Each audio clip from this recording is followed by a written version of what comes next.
Excuse me.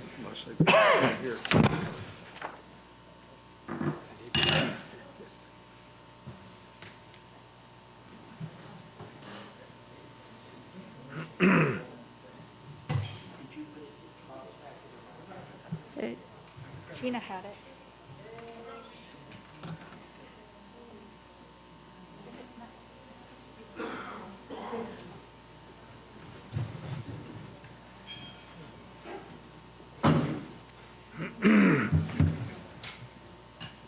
I don't have it.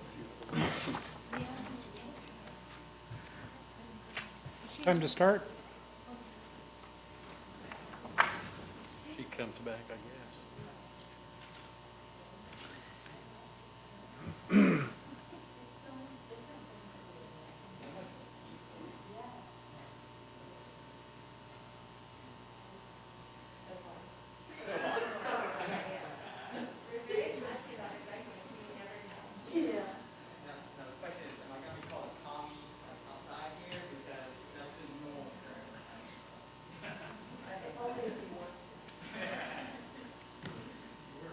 I saw something that information that I didn't print it off. I think I just saw an email. We have a technical difficulty here. Did you have it on the other one? Thank you very much. Got to put it in my handbag. Looks nice and heavy. Keep it in there. Ready for the pledge of allegiance? Yeah. There's another mic. Call this meeting to order. Apologize for opening late. Pledge of allegiance to the flag of the United States of America. I pledge allegiance to the flag of the United States of America and to the republic for which it stands, one nation, under God, indivisible, with liberty and justice for all. The preamble from the State of Missouri Constitution. We, the people of Missouri, with profound reverence for the supreme ruler of the universe and grateful for his goodness, do establish this Constitution for the better government of the state. Have invocation by Jamie Roush. Shall we pray? Heavenly Father, I come before you tonight, and I'm very thankful for this city.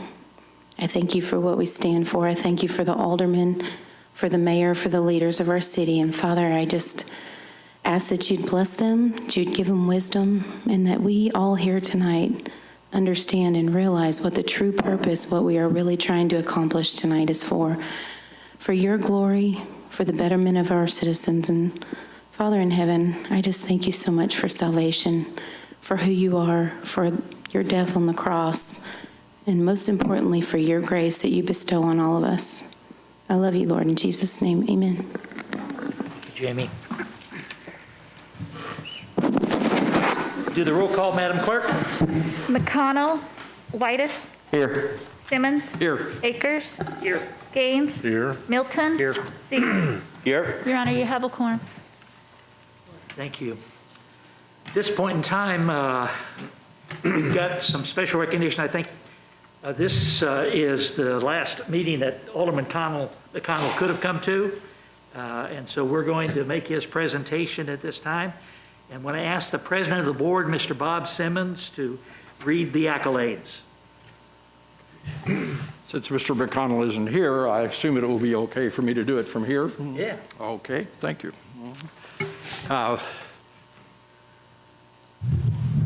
See, Alderman McConnell was first elected in April of 2017 to 2019 and was reelected from 2019 until the present.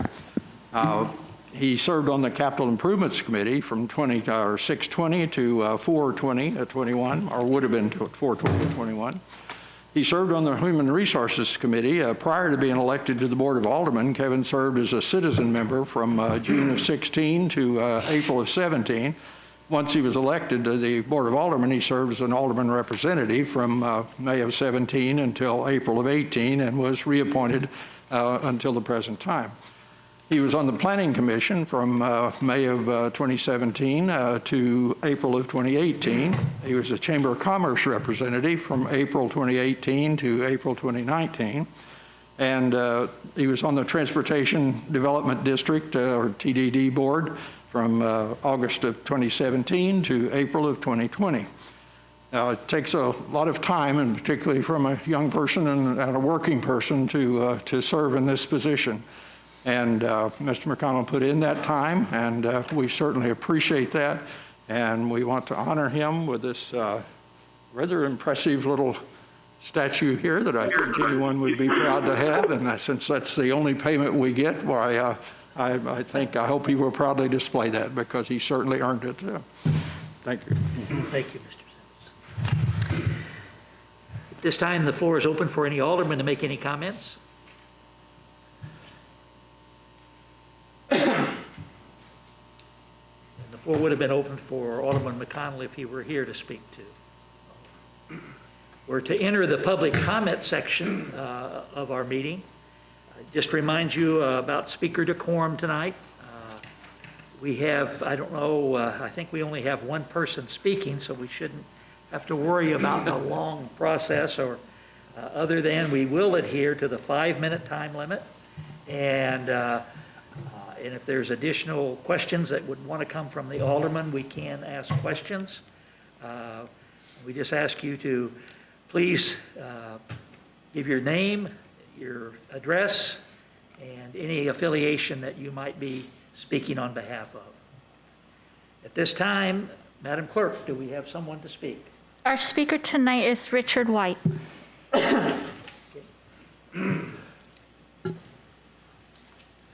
Good evening. My name is Richard White. My address is 99 Royal Vista Drive, Branson, Missouri. And congratulations, by the way, gentlemen, for passing the mask ordinance. I almost feel bad lecturing to you after watching all that you've been through, but I have to talk and go to Hollister High School because it's honors night, and I'm giving out some awards for biology and chemistry to some very special students. So I wanted to read my statement and go. I spoke at the June meeting about the importance of recycling and how Branson has a vested interest in keeping the area clean and beautiful. After the meeting, I started a petition to reopen the recycling center. To date, the petition has nearly 1,000 signatures. I emailed it to y'all because I didn't want to waste paper. The city administrators want to discount the petition because many of the supporters do not live in the city limits. They believe those of us in the community who live outside the city limits do not count. I'm here to argue that not only do we count, but the city of Branson depends on us. I'm a member of the community. My family moved here in the 1850s. We've worked and played and shopped in Branson for decades. There are many like me in the community. We laugh, cry, live, and die right here in Branson. We fill Branson businesses on both sides of the counter, customers and employees. We prop up Branson businesses during the slow times like this pandemic. The community gives Branson the customer base to attract investors and big chain stores. The community fills Branson's coffers with sales tax revenue. The business in Branson, they appreciate us. They have local discounts, not city limit discounts, and they have area appreciation. They sell us cars and trucks and clothes, among other things. The glasses I'm wearing, the clothes and shoes I have on, the car I drove here tonight, all purchased in Branson.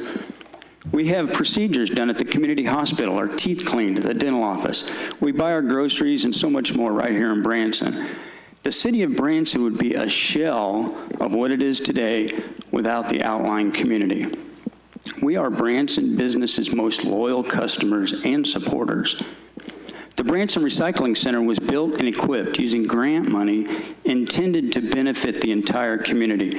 The grant money was awarded so that Branson could be a leader in education, conservation, and preservation of the environment. For over 20 years, environmental specialists at the recycling center have worked with the community, not just collecting recyclables, but also keeping hazardous chemicals out of the lakes, teaching businesses how to reduce their waste and their environmental impact. They've worked with schools. They've been in my classroom teaching our young people how to be environmentally conscientious. Will a contract with an outside entity replace the recycling center? No, they won't even accept our glass. And if you contaminate your recyclables, they'll just take them to the landfill. They have no interest in the community beyond our money. If you permanently close and cannibalize the recycling center, you will have squandered hundreds of thousands of dollars in grant money. Your short-sightedness will poison the well for anyone writing a grant proposal in the future. You will set a precedent that Branson puts profit over responsibility. Respectfully, I propose you table the vote on permanently closing the recycling center until a task force can be appointed, a committee that includes members from the community whose sole purpose is to research all possible outcomes for the recycling center. We deserve a voice.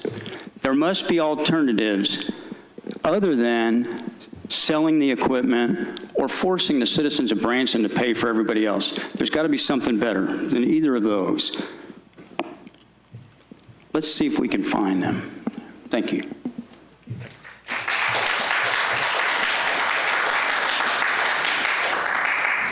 Any other speakers? No, Your Honor.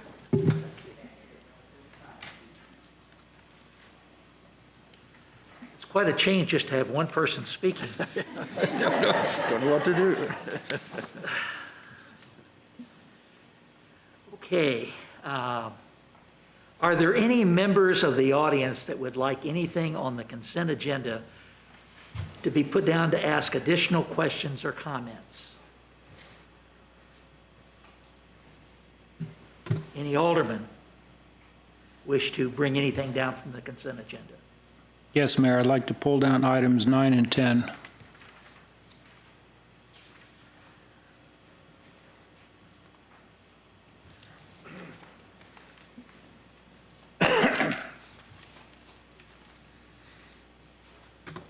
All right, any other items?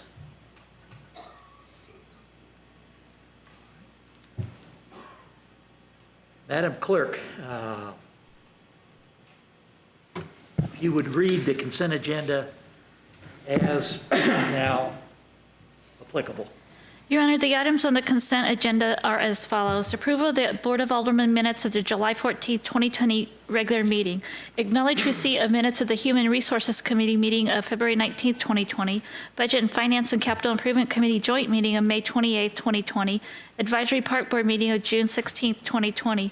Final reading of Bill Number 5828, an ordinance approving an easement for a right-of-way for recreational trails, trailhead, and parking located on the preserved property, and authorizing the mayor to execute said easement with Lisa Singer Foundation, 75%, and the Fall Creek Partners, LLC, 25%. Final reading of Bill Number 5829, an ordinance accepting the proposal of Central Salt, LLC, pertaining to the purchase of sodium chloride, rock salt, and enhanced de-icer, and authorizing the mayor to execute the contract. Final reading of Bill Number 5830, an ordinance amending the contract with Central Square Technologies pertaining to the purchase of an online module for employee self-service, and authorizing the mayor to execute the contract. Final reading of Bill Number 5831, an ordinance amending the contract with Central Square Technologies pertaining to the purchase of Central Square payment processing technology, and authorizing the mayor to execute the contract. Final reading of Bill Number 5832, an ordinance amending the contract with Central Square Technologies pertaining to the purchase of an online module for business licenses and tourism tax payments, and authorizing the mayor to execute the contract. Final reading of Bill Number 5833, an ordinance accepting the proposal of JCI Industries Incorporated for the rebuild or replacement of lift station pumps, and authorizing the mayor to execute the contract. Final reading of Bill Number 5836, an ordinance approving the sale of real estate to Rodriguez Real Estate Investment, LLC, and authorizing the mayor to execute the contract. Your Honor, that concludes the reading of the consent agenda. Floor is open for a motion approving those items remaining on the consent agenda. So move. Second? Second. Please vote on the consent agenda as amended.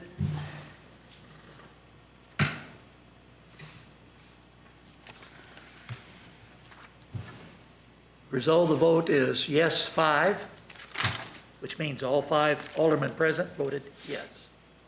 Thank you. Now we're ready to go to the regular agenda. As a part of the procedure that I need to do, it's my responsibility as mayor under state law, take care of the ordinances of our city and the state law regarding to, that state law is complied with. Under our ordinances, section 264-64, I am tasked with the responsibility of being the presiding officer of the board and am required to preserve strict order and decorum at all meetings of the board. We've had in recent history abstentions. The citizens of Branson elect us to make decisions on policy matters and to make those decisions by voting. We are obligated to vote unless a conflict of interest prevents us from doing so. The common law of the state of Missouri supports this. Although I cannot force any member or board to cast a vote, and no member can be required to cast a vote, I have the ability to control the meeting and the decorum of the meeting. As a result, I'm announcing under my authority to preserve order and decorum of these meetings that any abstention by any member of the board during the meeting may or can be recast as a no vote. Thank you.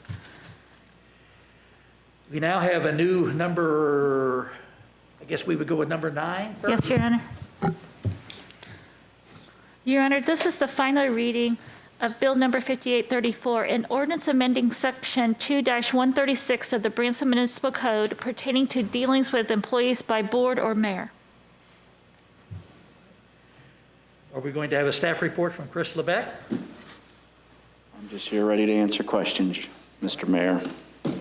All right, Alderman Milton, you requested it to be pulled out. Can you help us? Before we do that, could we please get it on the floor? Okay, yes, ma'am. Thank you. Thank you. Is there a motion to approve? So the motion would be to approve Bill Number 5834 on its final reading. Okay. So move. Second? Second. There's a second. It's now on the floor. Who's second? Bob did. Mr. Milton, please. We got a vote, Well, he said he would answer questions, I thought. I'm just here ready, We're willing, and not able. voting, we're going to Mr. Mayor. discuss it. Oh, I thought we were voting in. Never mind. I brought this up last time, and I know it felt like it felt on deaf ears. I think this is a very important amendment that we're making. I'm not sure the public or the board realizes how really important this one is. Since I've been on the board, the understanding has been the Board of Aldermen cannot speak directly with the directors or staff without involving Stan. And I completely understand that. If I would send an email, I would copy Stan. If I wanted to meet with somebody, I would advise Stan, and it would be his choice whether to sit in on that meeting or not.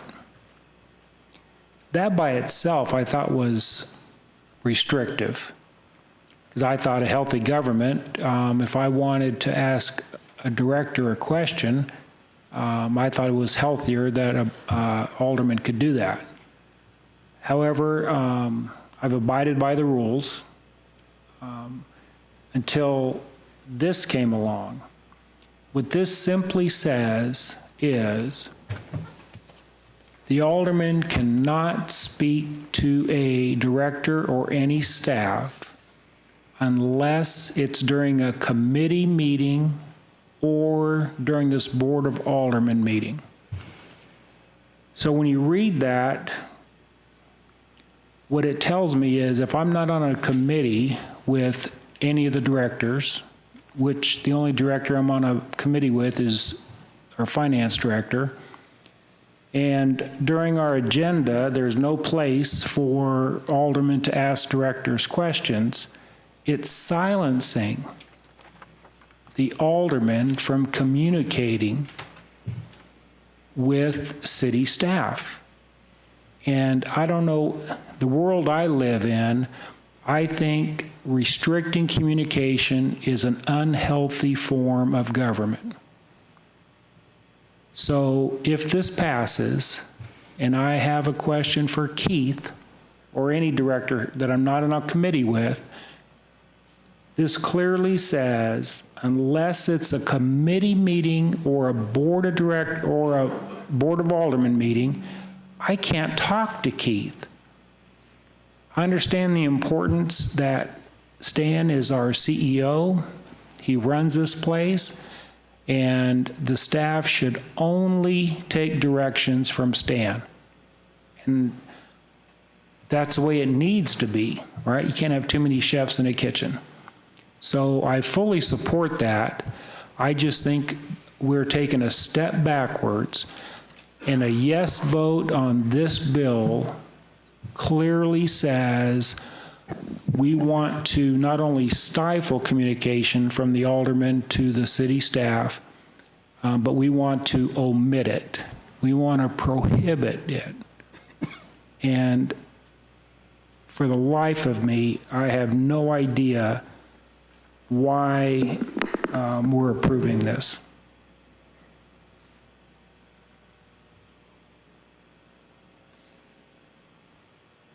I'm done.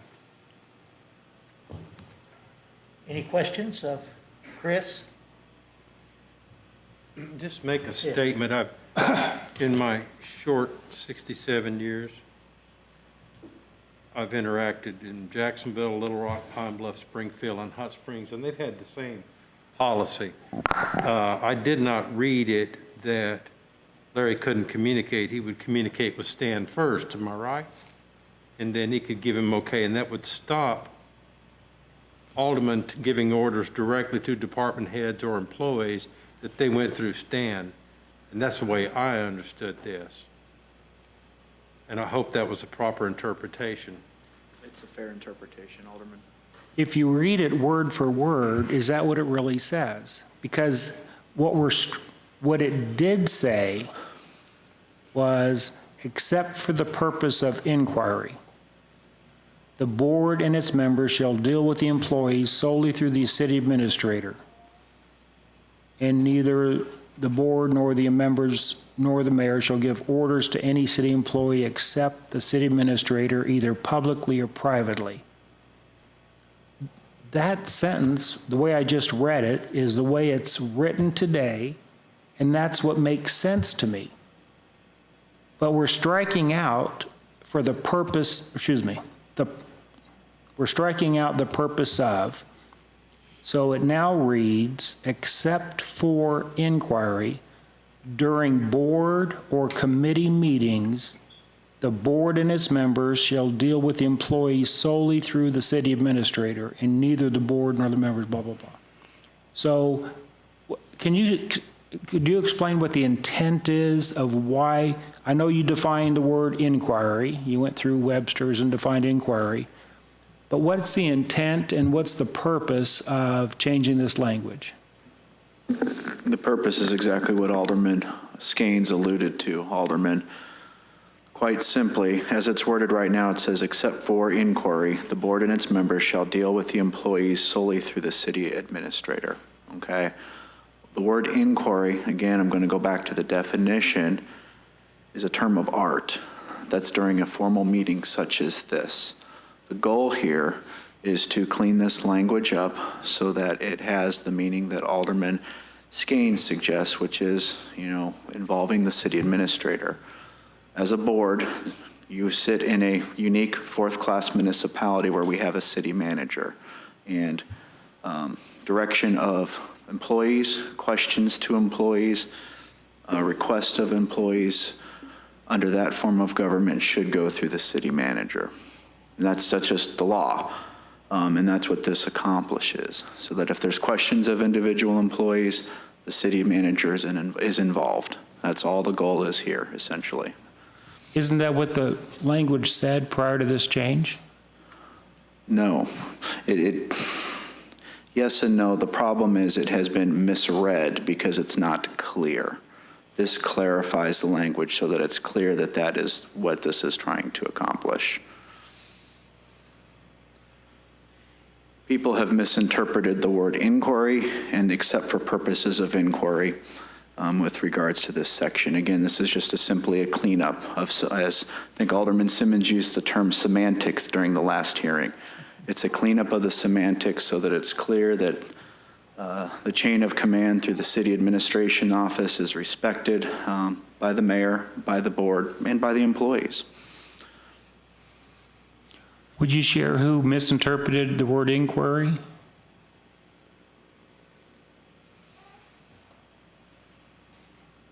I know you're looking at Stan, but I was asking the question. Understand, and I'm going to defer to our city administrator on that question. I could name several. I'm not going to in a public meeting, but what I would do is refer to the auditor's report of 76 Highway, where they specifically pointed out 2 individual aldermen that were giving orders to city staff, which created part of the cost overruns in that matter. Thank you, Administrator Dobbins. Mr. Mayor? Yes. I want to interject this with, with this conversation with Larry, is that also doesn't preclude us. As an example, I served on planning and zoning with Joel for quite a long period of time. If you have that relationship with a committee that's already established, you should be having conversations with them like I am now with budget and finance. Correct. And human resources, that I have a relationship that's established for question and answer. Absolutely, but on the flip side of that, you shouldn't be directing Mr. Francis to take a truck out and fill a pothole without involving the city administrator. I think that's the simplest example I can provide you as to why we want to clean this language up. Where's the pothole? From a clarity standpoint, I think we've got a city manager form of government. And it's polite, in my mind, to make the city manager aware if you've got a concern and you'd like an employee involved. From the employee standpoint, they feel intimidated sometimes when there's demands from alder people. There have been circumstances where meetings have been attempted to be called with department heads on weekends and other times without going through the city administrator. So I think this is simply going to clarify that our responsibility as aldermen and mine as mayor, we're to have a chain of command and to let Stan know when we're wanting to visit with something, and they work for him primarily. The only 2 people who don't work for Stan are Lisa and Chris. And Stan. Thank you. Yes, Mr. Simmons. This, I think partially because it's a change and therefore it's in bold lettering, Yes, sir. that this looks kind of unkind. Agreed.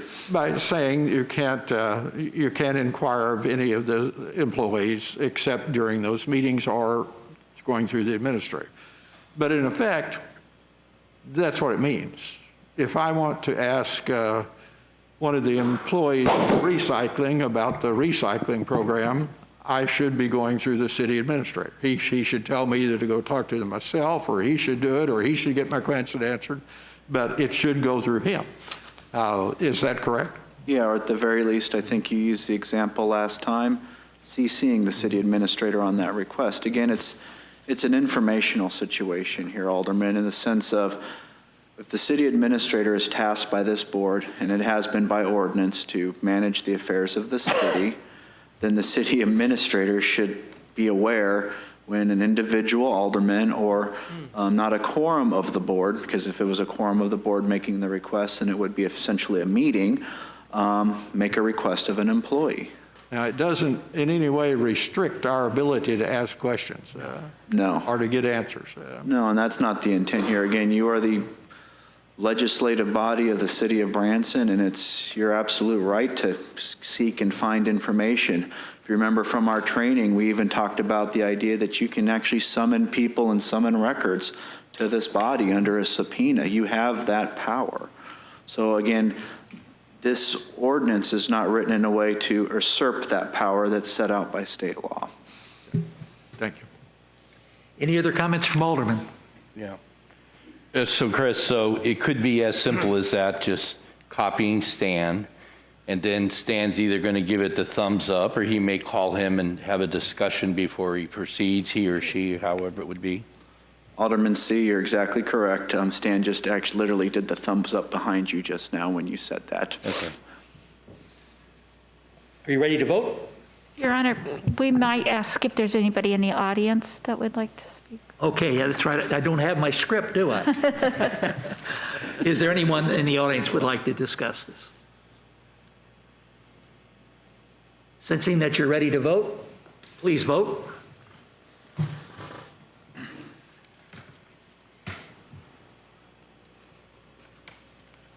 Yes, 4, no, 1. Item number 10, please, Madam Clerk. Could we read those into the record, please? Sure. Thank you. Larry Melton, no. Jamie Whitish, yes. Jeff Say, yes. Bill Skanes, yes. And Bob Simmons, yes.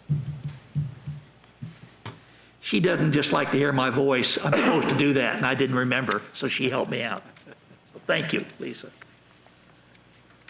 Okay, item 10 that was pulled down.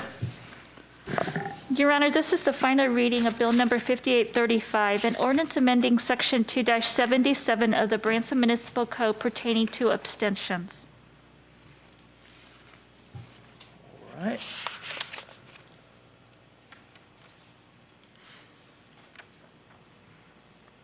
Okay, do you have comments you wish to make? Chris Lebec. I'm No. just here available to Question, answer all any right. questions that the board may. Alderman Milton, you asked for it to come down. Can you share with us? Can we get it on? Motion on the floor. Is there a motion to approve this? We need a motion to approve the final reading of Bill Number 5835, please. So moved. So moved? Second? Second. Now. Alderman Milton. Okay, I covered this also last meeting. I believe there are legitimate reasons and legitimate times that an abstention is warranted. And the way this reads is, if a member of the board abstains from voting on an item, then that abstention shall be recast as a no vote for counting and recording individual votes on the item. What that's saying is there is no acceptable reason for an abstention, and if that's the case, we should remove abstentions and take abstentions off of our voting mechanism, because this says, in no event is any abstention valid.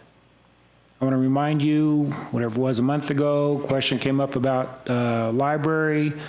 Bob Simmons said there was some history involved with that I was unaware of. I felt uncomfortable voting yes or no because purely from a lack of information, I didn't feel like flipping a coin and saying yes or no. I was just asking to abstain so I could gather additional information. Mary, your response was, you may cast it as a no vote. This says it shall be recast as a no vote. I think Chris, do you think there's any time there's a legitimate reason for an alderman to abstain from a vote? Are we talking an abstention or a recusal? Because those are two different things. I'm reading the word abstention. Yeah, there would be an opportunity for abstention. That would be a conflict of interest. But again, we're not saying this ordinance, and I'll state this again, it's not saying that you cannot abstain, okay? I'm going to pick on Alderman Simmons again, and I apologize, but asphalt seems to be on my mind tonight. Typically, Alderman Simmons would recuse himself from that situation. If there's a vote regarding asphalt and his company has to bid on the project, that's one situation. That's a recusal. There's also situations where you may have a direct conflict of interest. Now, what a conflict of interest is if you have a personal or financial interest in the matter. In fact, Alderman Simmons, a proper course of action could even be to abstain in that matter because there's a potential for a personal or financial interest in the matter, or it may conflict with other public duties. So nothing is saying that Alderman Simmons, when that vote occurs, can stand up there and abstain. Or if you decide because you have a conflict with a thing, you can vote and abstain. That's reflected.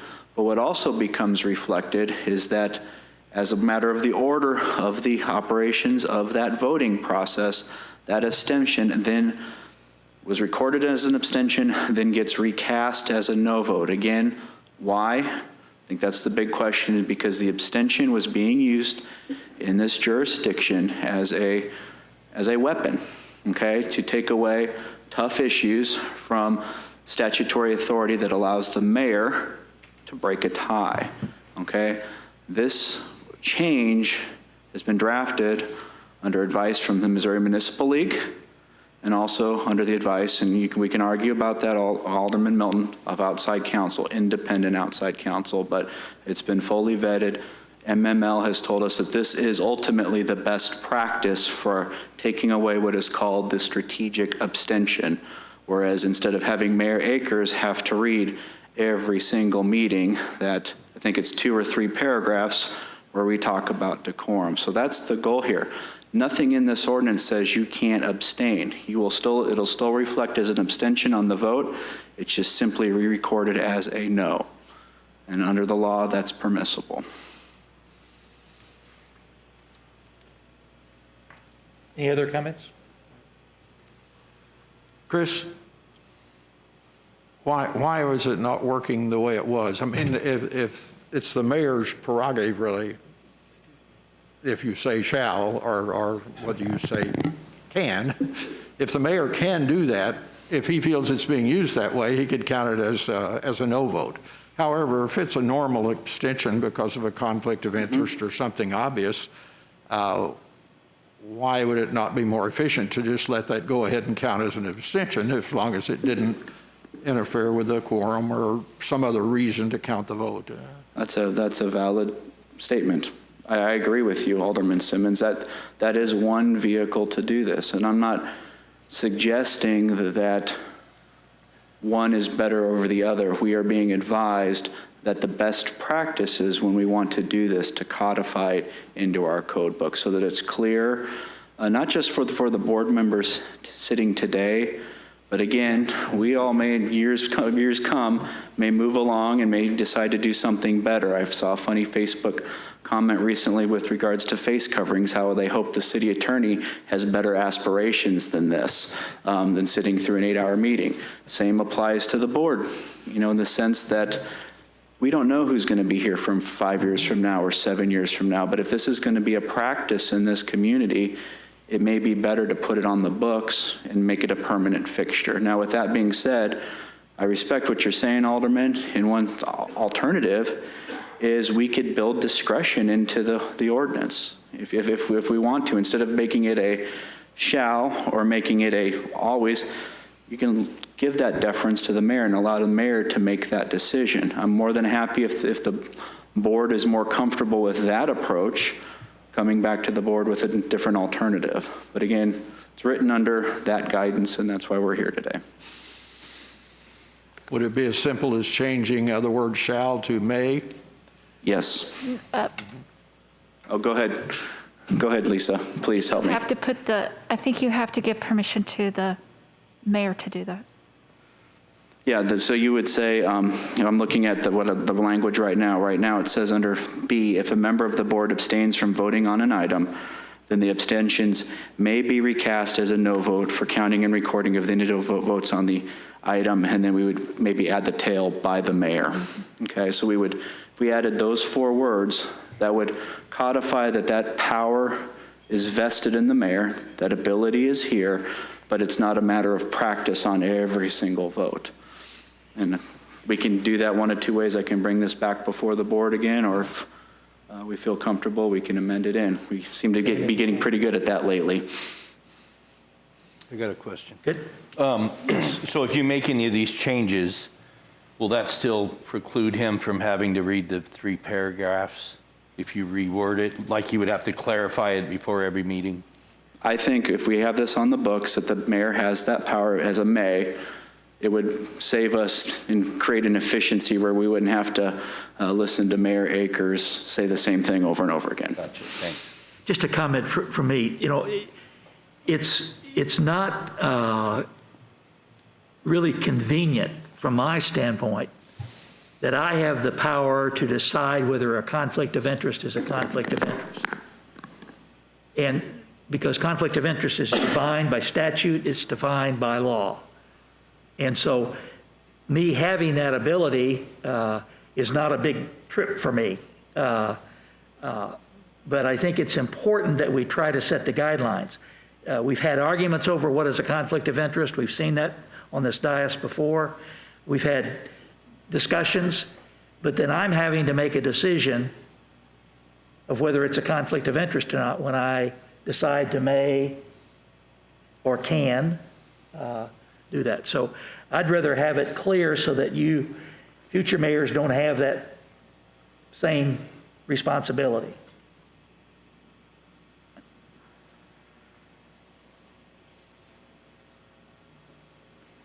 If, That makes sense? It does. Are we ready to vote? Yeah, I'm sorry. Thank you. Anyone in the audience wishing to speak to this matter? Thank you. Please vote.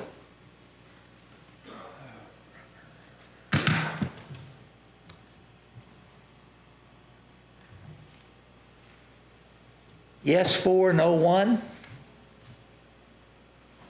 Larry Melton, no. Jamie Whitish, yes. Jeff Say, yes. Bill Skanes, yes. Bob Simmons, yes. Thank you, gentlemen. Now on to the regular agenda and back to item number 12. Your Honor, this is a resolution approving the permanent closure of the Branson Recycle Center. We have a staff report from John Manning.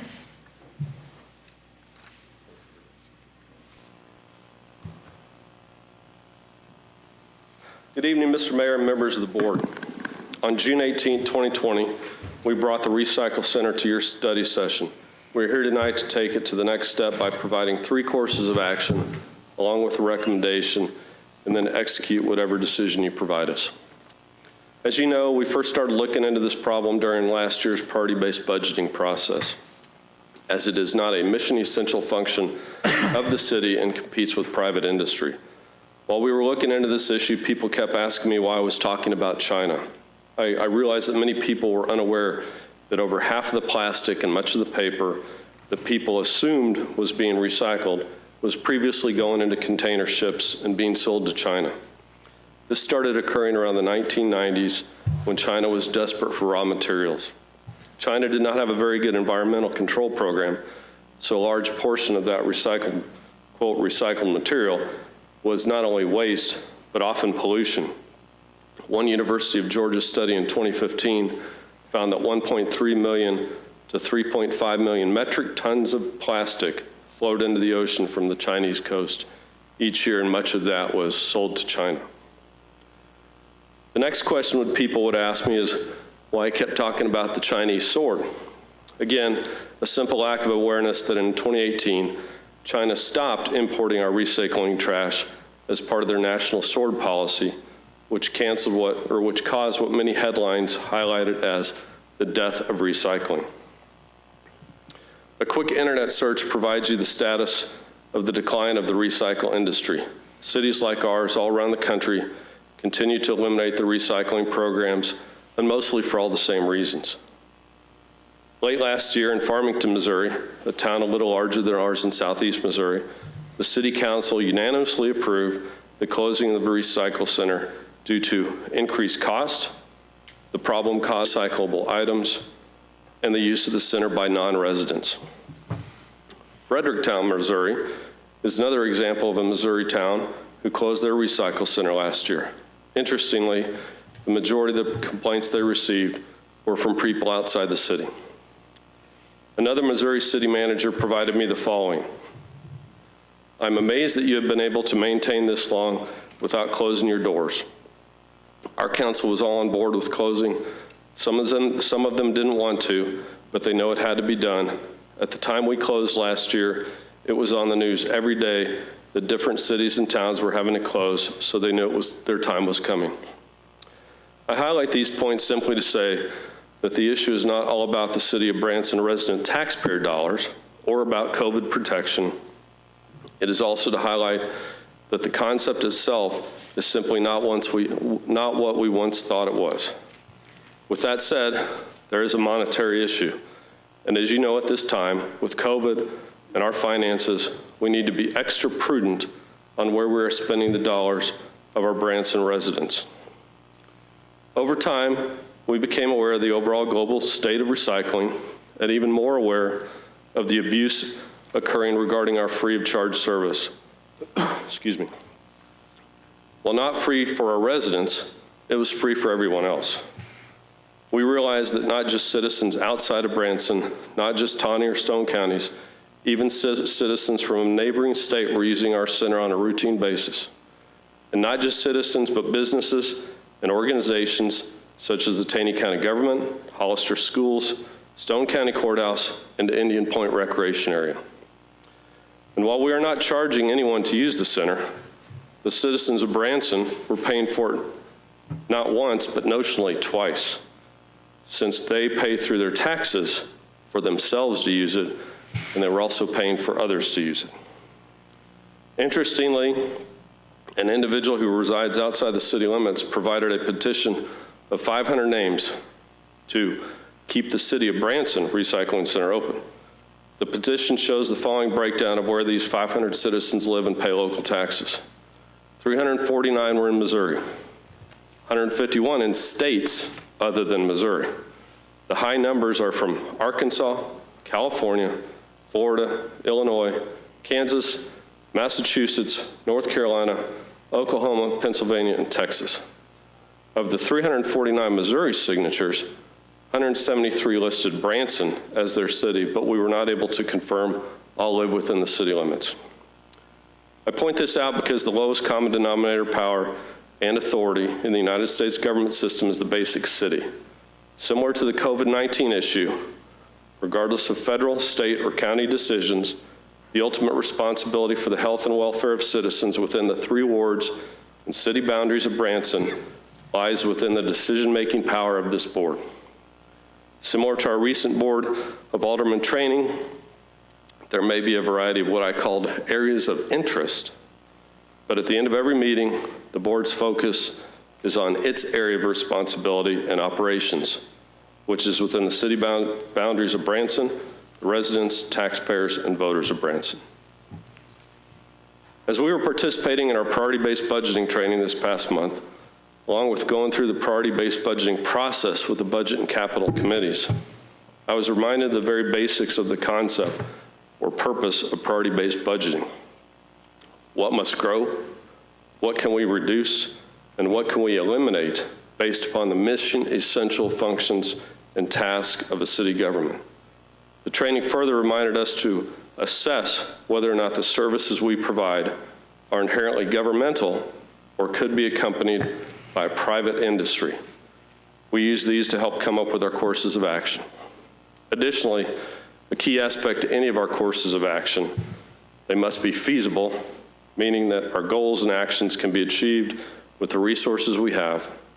Acceptable, meaning that there is a balance of cost and risk with advantage gained. Suitable, meaning that the actions taken will accomplish the goal. And finally, distinguishable, in that each course of action must differ from the other. Today we have 3 courses of action and a recommendation. Course of action 1 is no change. Reopen the City of Branson Recycle Center. Simply reopen the Recycle Center as it was post-China National Sword Policy and pre-COVID-19. No fees would be required. No evidence of residency would be required. Estimated cost to citizens of Branson through taxes is around $265,000 a year, with approximately $240,000 in personnel cost, $14,000 in contractual costs, and $5,000 in commodities. One action we would add, though, is a thorough, routine, and ongoing assessment of the program to include specific metrics regarding usage. And since 2/3 of the material is dropped off after hours or in alternate locations, we would request to stop after hours drop-off. Course of action 2 is to keep the center permanently closed.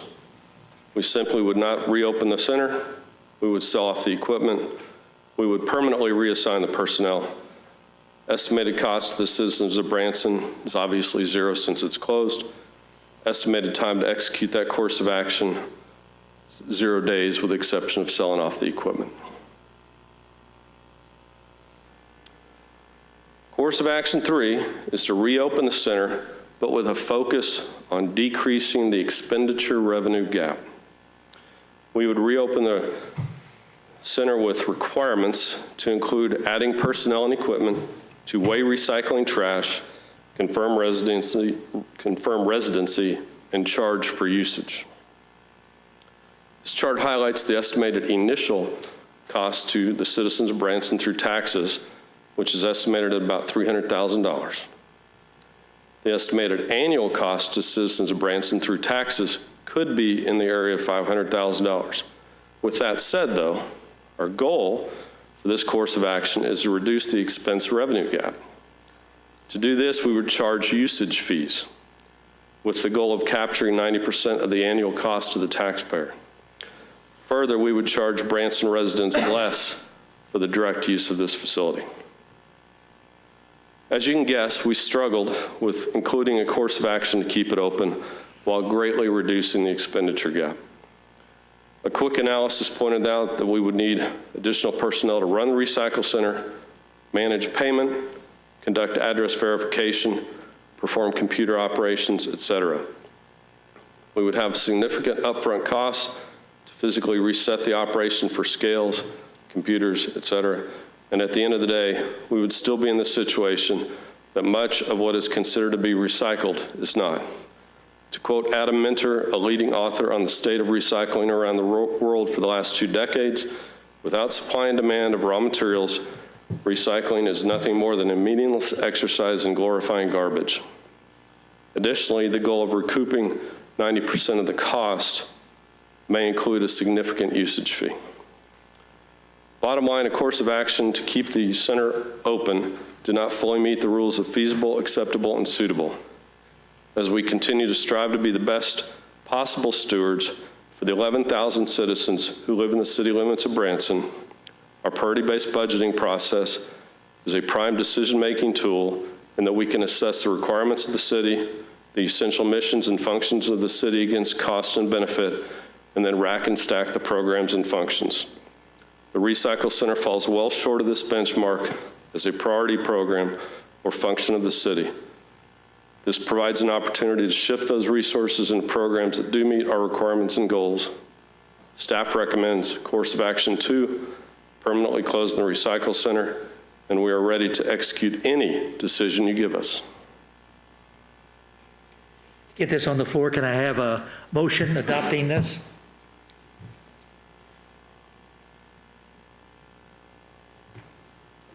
Will it die for a lack of a motion? I'll make a motion to get into discussion, please. Is there a second? Second? There's a second. All right. At this time, is there anyone in the audience who would like to address this? Please come forward and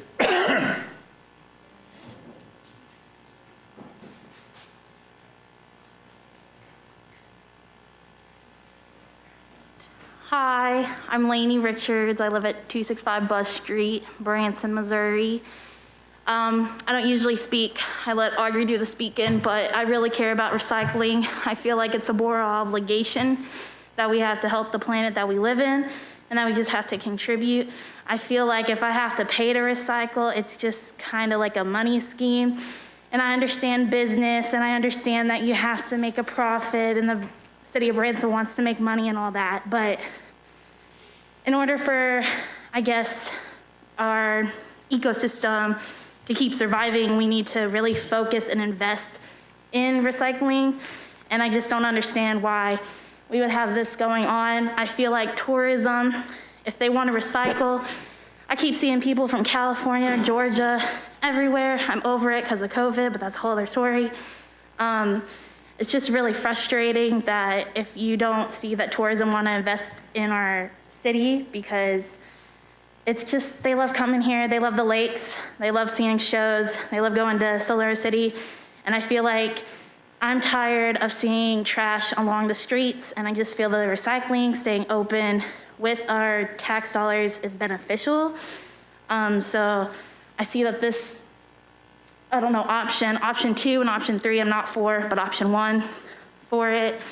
That's it. I'm just concerned, and I think we need to keep the safety of our ecosystem going in Branson.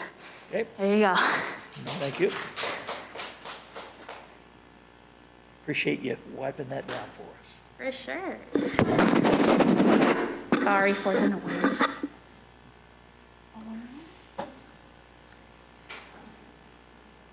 All right, well, you guys already know me, but I'll do it anyway. My name is Joshua Pope. I live on Nyhart Street. And to answer your question earlier, there is a pothole on Nyhart Street. It's east of Truman.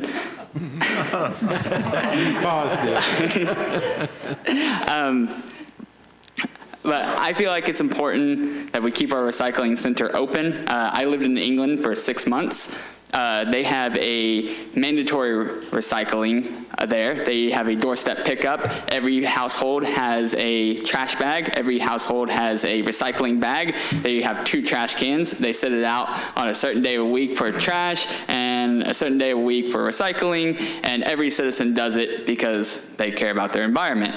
And some household plastic items, such as water bottles and so forth, can live in our environment without deteriorating for over 1,000 years.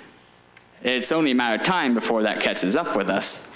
And just like the mask mandate earlier, I feel like it's important that we take steps necessary to try and slow down the damage we're causing to our planet for our future generations, so that way we can at least say that we put forth the effort in to try and do what we need to do.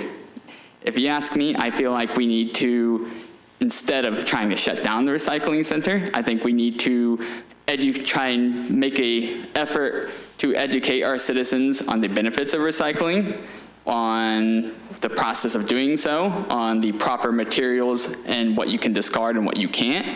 That would also cut down on your costs a lot of unwanted materials if people actually knew what to recycle.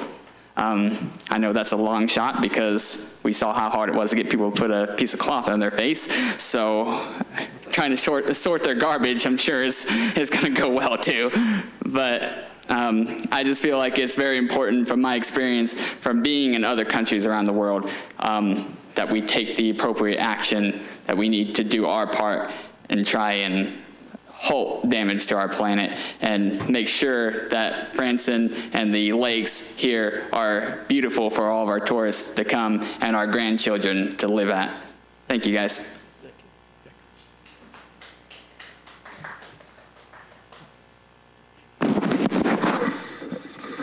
Nothing convenient about this thing, is it? We have to wipe everything down. We have to, You don't need a cleaning staff no more. yeah, thank you. Hi, I'm Debbie Redford, 1462 Carlton Road, Hollister, Missouri. And I appreciate the opportunity to speak, even though I'm not a Branson resident. And technically, I'm not a Hollister resident either, because we live in the county. I was the first environmental specialist for the city of Branson in 1995, and I held that job for 15 years till I went to Hollister Schools and became their grant writer and communications director. One thing I want to clarify, and I do not know where this information is coming from, but I assure you it is false. Hollister School does not and has never brought its recycling to the recycle center. We have used Hand-Tone for at least 8 years that they were recycling. We paid them to come pick it up every week. They processed it, and they took care of the recycling for us. Now, I will tell you, Richard White, who spoke to you, has put 4 loads, and I'm talking a trash can load of water bottles and pop bottles from the high school, which he collects this over since you've been closed, in the mobile trailer at the Methodist Church. That is all Hollister School has done, and I'm really tired of Hollister Schools being accused of somehow being responsible for this and being irresponsible. I have some questions based on the fact that the Recycle Center is operating on a model that is the same model that was established 25 years ago with the Recycle Center. There's been no attempt to modernize it in terms of what other recycling centers such as Monette, Christian County, and Rolla are doing that require less manpower that would cut down on the price. We do not use community service workers. I will tell you that when I worked here, I worked with 5 courts, including Springfield, that allowed people to do community service at the Branson Recycle Center if they lived down here, but they were in trouble with Springfield courts. We had 300 to 400 community service workers a year working, and they had 10 to 125 hours that they had to spend with us. And I will tell you, it was not a problem. I fired 1 or 2 of those people and called their supervisors in all that period of time. And you'd be surprised how many of them turned out to be in favor of recycling as a result of it. We used to use volunteer groups on Saturdays, and we used to use volunteer groups on Thursday night. And there were groups such as Central Bank, Hollister Schools, the Rotary Club, who took a responsibility for a Saturday and took care of the recycling. And they posted a sign, they got credit for it, they wore t-shirts that bragged that they were recyclers, that advertised their business. I don't understand why we don't do that anymore. I will also tell you, there are other alternatives. We have Nestle Purina company that makes cat and dog litter in Springfield and will take all of your mixed paper for free. Why the Branson Recycle Center is using the antiquated system of Gaylord boxes instead of using that when there's no cost, when all people would have to do is put it in the dumpster and there'd have to be some supervision to make sure it wasn't contaminated, that would not cost the city a dime. And I'm also offended by the idea of charging for glass, because as I understand it, Ripple Glass takes all of our glass. The bin that is at the Recycle Center for glass was paid for through a solid waste grant. And they take all of our glass up to Kansas City. There's no handling of it, no labor involved by the city of Branson, and it's made into insulating material. The county has attempted to explore and find out exactly what the costs are from the city, because the county, it was interested, and I will tell you more about that in just a second, to take over recycling. They first asked for a cost breakdown, and they got cost and revenue. That's all they got. Then they asked for more information through Mayor Akers, and they got something that told them, okay, here are the categories. For some reason, the Recycle Center labor cost is charging 3 full-time employees and a quarter employee, an administrative assistant, and another full-time employee, both of whom reside in City Hall. None of them are involved in the labor on the day-to-day basis for the Recycle Center. That's what the county wanted to know, how much is actual labor costing.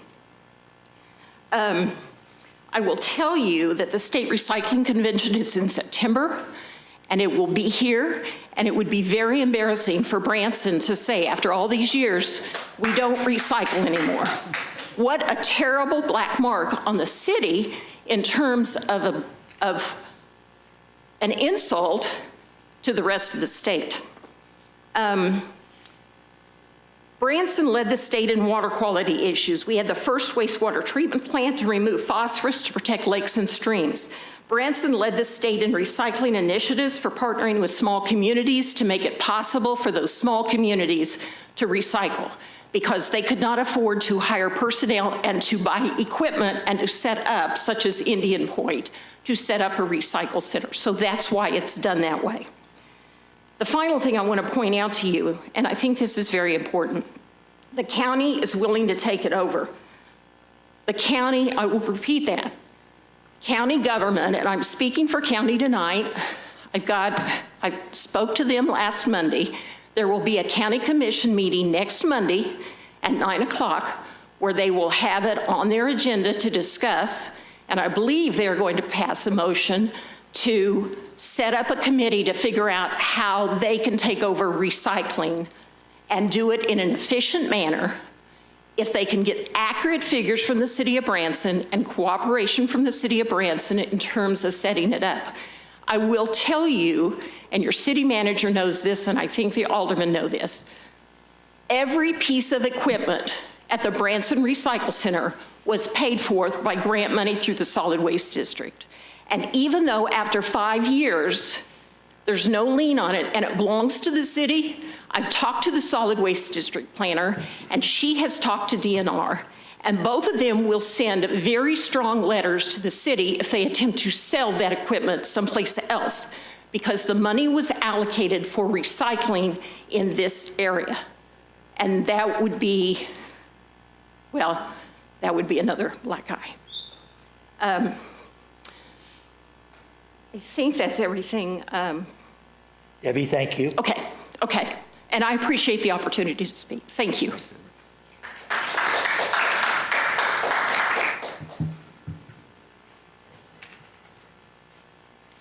Sure, all my sanitizing things. Yeah, it wouldn't hurt if you did. Well, my name is Jim Von Baron, and I live in Springfield, Missouri at 959 East Iron Bridge Circle, and I own Greenway Recycling. We are a recycling processing company with 3 facilities in Springfield, Fordland, and Mansfield, Missouri.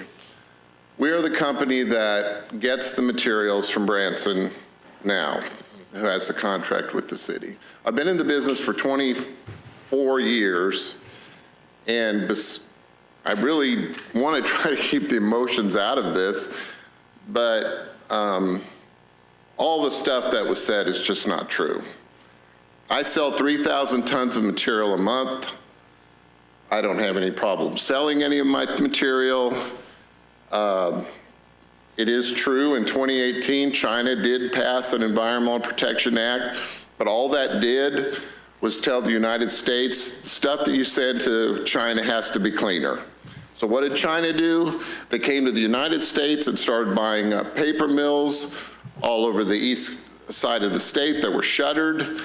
They opened up plastic operations, and now instead of shipping the stuff to China in what I would call a more contaminated form, which is what we were doing, now we ship it to facilities in the United States where they process and make it cleaner. So from that aspect, that's just not true. I am a huge proponent of this center, and I'll say why.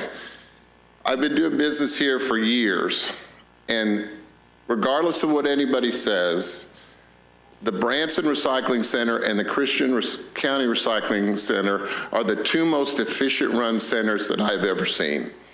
I have told people that have closed down their centers in Rogersville, Ava, other cities in the Alton, they all need to go to Branson and Christian County and see how recycling centers are run. The staff at Branson, which I think is just 2 people, Sharon and another individual, they put the entire onus of the recycling onto the citizen. So when the citizen comes to the recycling center, they have to sort it out all themselves. All these other communities that have shut down because of blatant inefficiency. They let people come in there and just dump bags full of stuff, trash, whatever, and they see it as a big mess. This is what happened up in Rogersville. And so, boom, the city just says, well, it's just all trash, so let's get rid of it. The city of Branson's recycling center is run to model efficiency. Now, we could talk about the numbers, and we could talk about labor costs. I personally don't see where these labor costs are coming from. I run operations with 30 employees. My direct labor with overhead is $37,800 per employee. Where you get $250,000 for 2.5 employees, I don't know, but that's not in my operation. I know for a fact at Christian County, their labor costs are right at $80,000 to run their center. Now, I'm sure they have overhead on top of it for other services, but where these numbers are coming from, I don't know. But I'm here to say that the products that Branson puts out are all marketable, and they are all going to original equipment manufacturing or scrap production for other businesses. Right now in the plastics industry, that's a big question mark, but you have companies like Walmart, Target, other huge food chains that are requiring post-consumer recycling content in their products. It used to be years ago, the FDA banned post-food packaging to go back in the food industry. That is not the case anymore. Natural milk bottles, there's a 30% requirement for materials to go back into bottles. Same way with PET water and soda bottles. So even though the demographic has changed, the market itself takes care of things. I mean, we've had a huge boom in the business just over the last 4 months because of the COVID. I mean, toilet paper is made out of scrap paper. Packaging is made out of scrap paper. Now we've seen that taper off a little bit. But in general, I personally think you cannot predict what is going to happen 6 months from now, 3 months from now, a year from now, when you're in the commodities business, whether it's oil, coal, cattle, hogs, beans, and recycled products. I personally believe that once we pass through this pandemic situation we're in, there'll be a big boom to the industry because everybody will start to be restocking. But back just to the center itself, I think that it would be an eyesore for this community to shut down this center. People take pride in their centers. I'm from Springfield. We have single stream recycling. I process all the single stream recycling in Springfield, from Republic Services, from Waste Corps, from the other small haulers. If this alderman chooses to go with Republic on single stream recycling, it's going to come to me. But it's going to have trash in it. It's going to have an element of trash in it. So I'm not opposed to that because that's part of my business. But the city of Springfield, the city of Monette, the city of, these places take pride in their centers. And I just think the Branson Recycling Center is a source of pride. People like getting in their cars and going to the recycling centers. I mean, the centers in Springfield are just jam-packed, even though they could have a cart at their house to put their stuff in. But there's something about it that people just want to go do that. And Branson is such a progressive town, and to sit here and talk about restricting people from the outside to come into Branson. I mean, I came into Branson. I'm going to eat dinner in Branson. You're going to get sales tax off of me today. So that is just the last topic I would think should be considered, is people coming into town to do this, of all the people that come into town. Okay. So I'm just here as a professional. I've been in it for 24 years, done very well at it, and offer my expertise for any questions. Thank you. After we get through with the discussions, if any of the aldermen want to call you back up, are you going to be here a while? Okay, great. Another speaker? Is that Chuck Pennell hiding behind the... Oh, he slipped up there on you. Man, I was quick, wasn't I? Chuck Pennell, 440 Holstein Drive, Taneyville, Missouri. I'm thinking as I'm listening to folks, I remember, it's terrible how time goes, but about 35 years ago, my kids come home from school and preached recycling to me, and I picked it up. I recycle my paper there at the courthouse. It's been inconvenient because our receptacle thing over there doesn't take it right now. They're closed. But anyway, I'd ask that you all would consider tabling this for right now. Encouraged to hear that possibly Taney County would take a part. In my time as a commissioner, I know we worked together. The county's part was small. I'm sure in comparison to what the city has spent for our recycling center. I agree with the last gentleman. There is a bit of a pride about that, I believe. And I kind of hate to see it go away. But I understand budgets. I understand you're watching the taxpayers' dollars. Way to go for doing that. Also, thank you for serving. I didn't start out like I planned to. Mayor, Board of Aldermen, thanks for the opportunity to speak to you. Anyhow, bottom line, I would suggest that you table it for tonight and look at some other options and see if maybe the city can get some help with it. And it seems like a dandy location to me. I know we don't use it a whole lot because we're on the other side of the county, of course, but it's been a good deal. Thank you for supporting it this far, and I hope it will work out some way. Thank you, Chuck.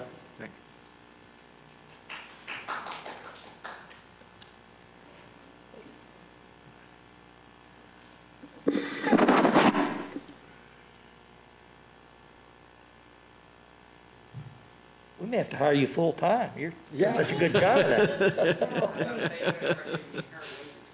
I'm going to tell you what, it'd be more profitable than running for Congress, let me tell you. Okay. I had some stuff written down, but good evening, Mayor and Board of Aldermen. Nice to see you again. Long time no see.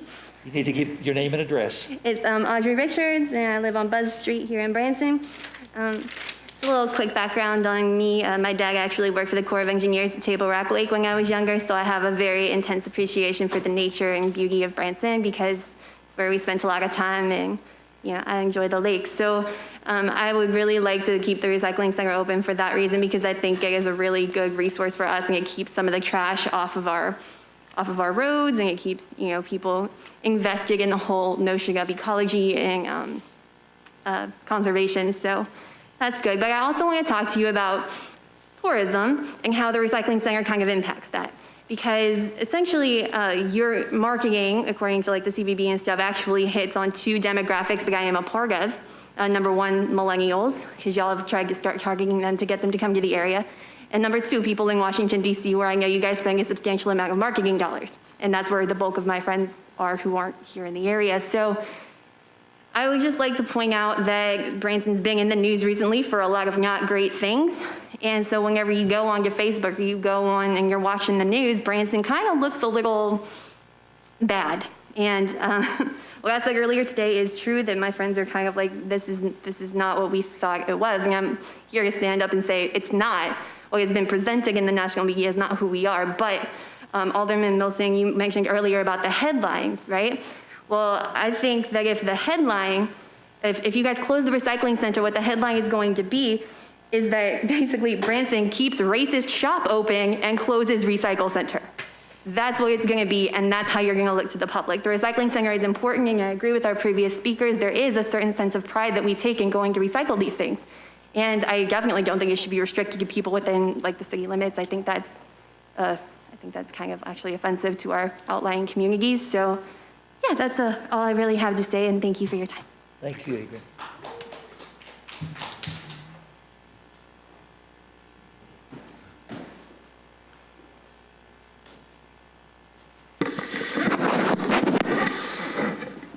I'm not as efficient. Either, are you? I understand that this young lady may be hired because you're going to have about $250,000 spare in the budget. Mr. Mayor, Alderman, staff, and visitors, my name is Marvin Grote. I reside at 471 Table Rock Heights, which is in rural Hollister, Missouri. It's out in Taney County. I've lived in this area for 5 years now, and I lived here for about 2 years some time ago. One of the things that I would like to say to you is that recycling is not available where I live. If I lived in Hollister itself, for $4 a month, I could have a bin and we could recycle, and this gentleman here would probably end up with the recycling coming to. In my small part of the world, that is not possible. We've tried to do that. Since recycling is not available where I live, I've been bringing my recycling into the Branson Center for the length of time we have been living in this area. I believe that we as American citizens have a responsibility to care for planet Earth as much as possible. I was dismayed to see the recycling center closed when the COVID-19 pandemic hit, and now I'm even more dismayed to learn that the plan is to close it permanently. I know that recycling services have been open to anyone who brought items in to be recycled. This attracted many citizens of nearby cities and, of course, many of us who live out in the county. And I agree this is probably not fair to the city of Branson, who's been footing the bill for most of this. With that in mind, I think that it would be appropriate for those who are not residents of the city to pay a fee for services. This plan up here looks very complicated. I think it would be very difficult to administer, would require a lot of additional people to work with it, when it would be fairly simple to just say $10 a month, someone can come in as much as they want to bring in recycling, whatever that number is. And if we have to go to that route to make that work, that would be my preference for you all. I'm not afraid to sign up for that type of a thing, put a sticker in the windshield of my car, give me a card, whatever it would take to make that work. But certainly to close the recycling center, to place all of that could be recycled into the landfill just means we're going to have to find more and more and more landfills just to take care of this city here, let alone all of the others around. Folks, thank you for your attention. Thank you for your help. I appreciate the ability to come and visit with you today. Marvin, thank you.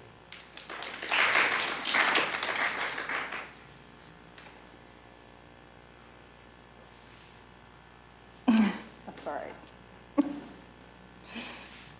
Marvin, I Got a gallon appreciate of you not denigrating me for being your neighbor for 2 years, too. I have a. There you go. Is that the rest of the story? Yeah. I believe this might be yours too.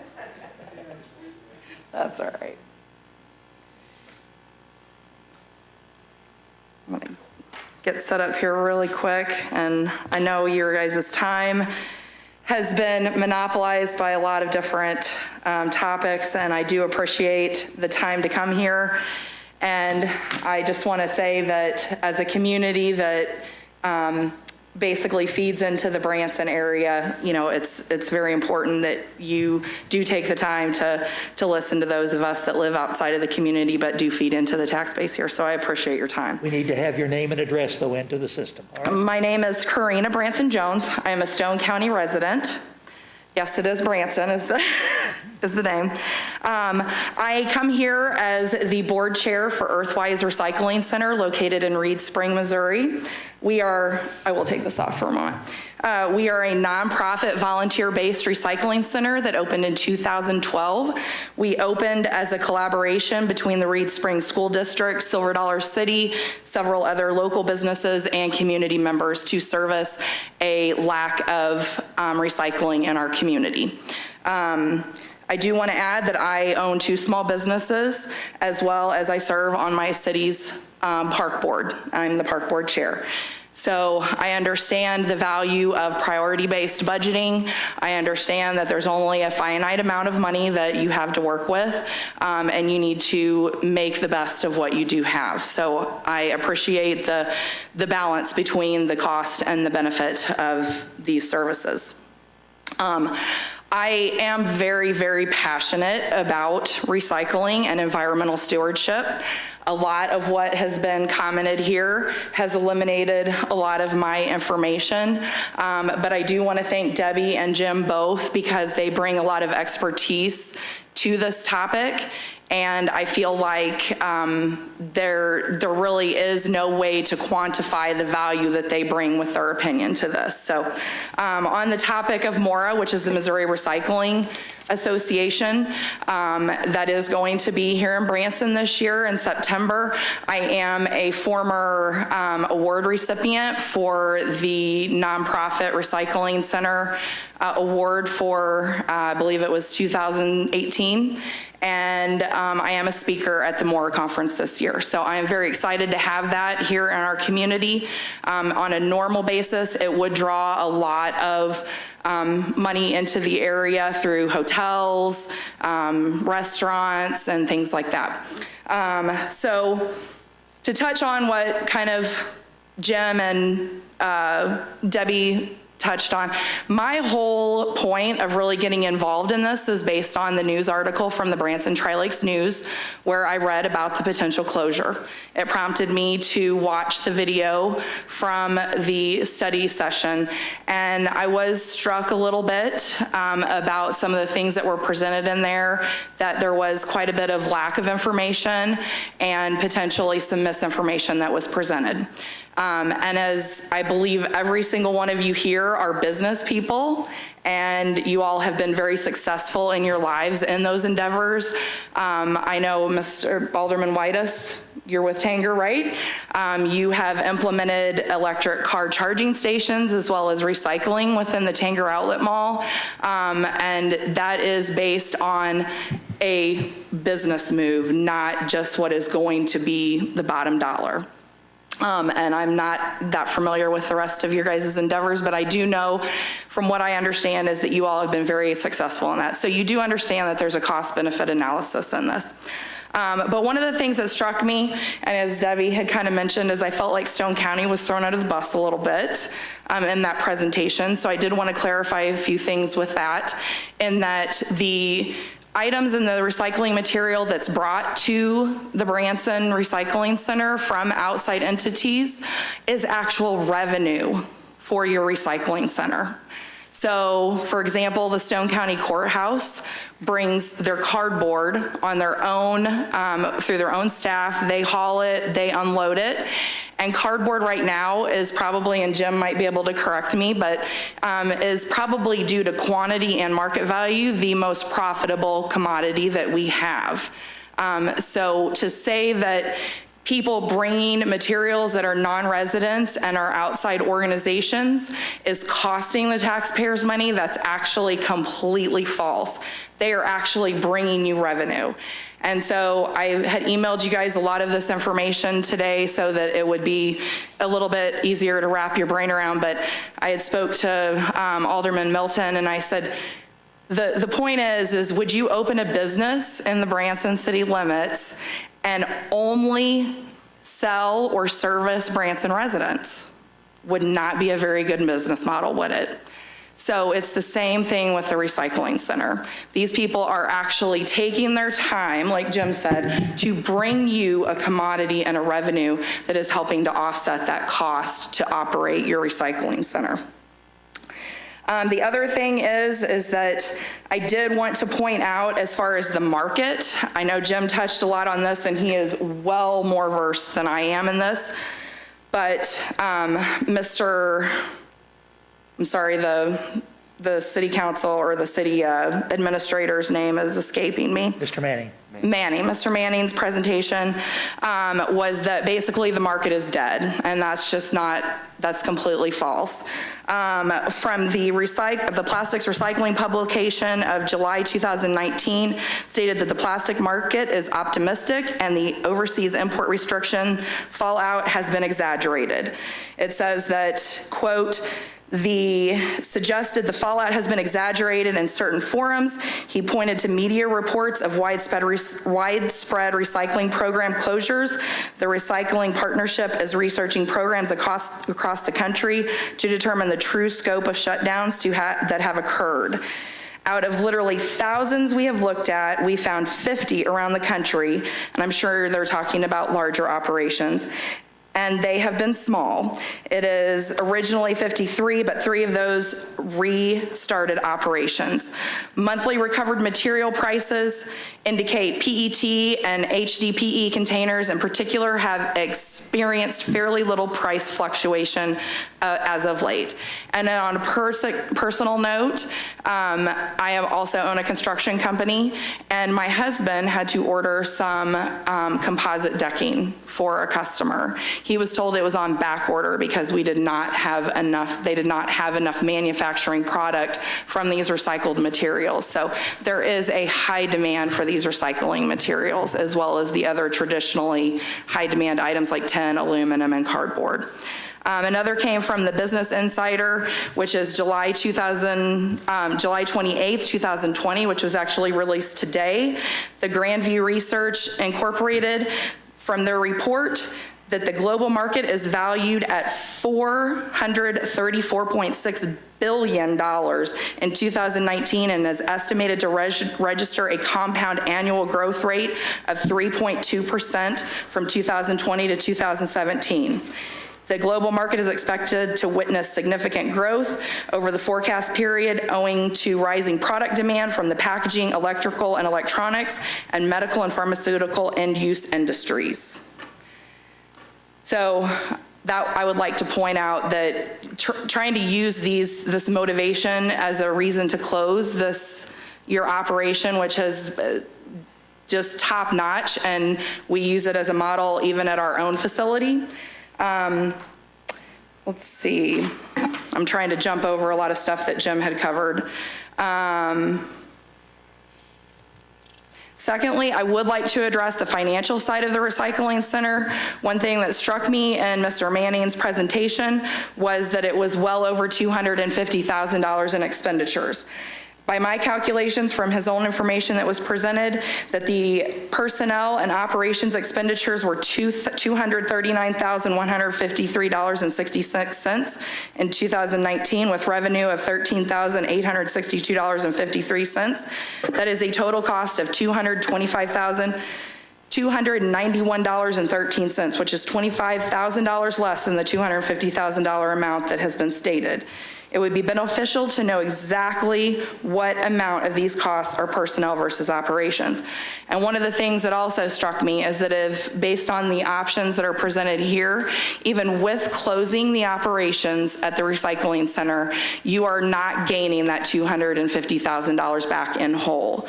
You are reallocating or reassigning that personnel to other departments. And so that is not a 100% cost savings to your citizens and your taxpayers. So I do feel that that's something that needs to be looked into a little bit further as far as how much the closure is actually going to save your citizens. Another big area to dig into the budget and finances is the grant money awarded, which Debbie touched on a little bit. I did present that information in the email. Since 1999, the city of Branson has received close to $220,000 in grant revenue.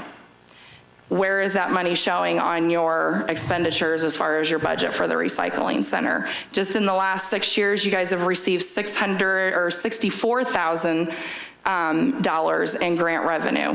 And as Debbie touched on, that equipment will not be able to be sold. There is a lien placed on that equipment that will prevent the city from selling that equipment.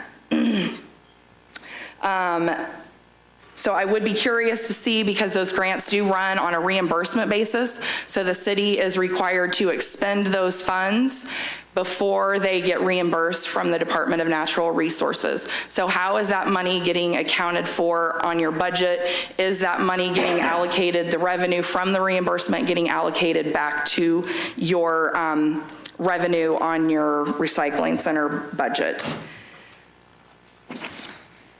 I do want to touch on the action plans a little bit, just to expand a little bit on what I emailed to you guys. As far as keeping it open or closing it, there's this perception that this needs to be farmed out to a private industry, okay? Right now, if you close the recycling center, you are basically creating a monopoly with Republic Services. And I don't know that that's something that has been thought about in this whole process, because Republic Services is the only trash hauling, waste hauling company that provides recycling in the city limits. So therefore, by creating this monopoly, you are now forcing all of your residents, your businesses to utilize those services without a competitive pricing. And as business people, I'm sure you can understand that that's very important to have that competitive edge on that. The other thing about closing it is you are actually, it's more detrimental to your small businesses.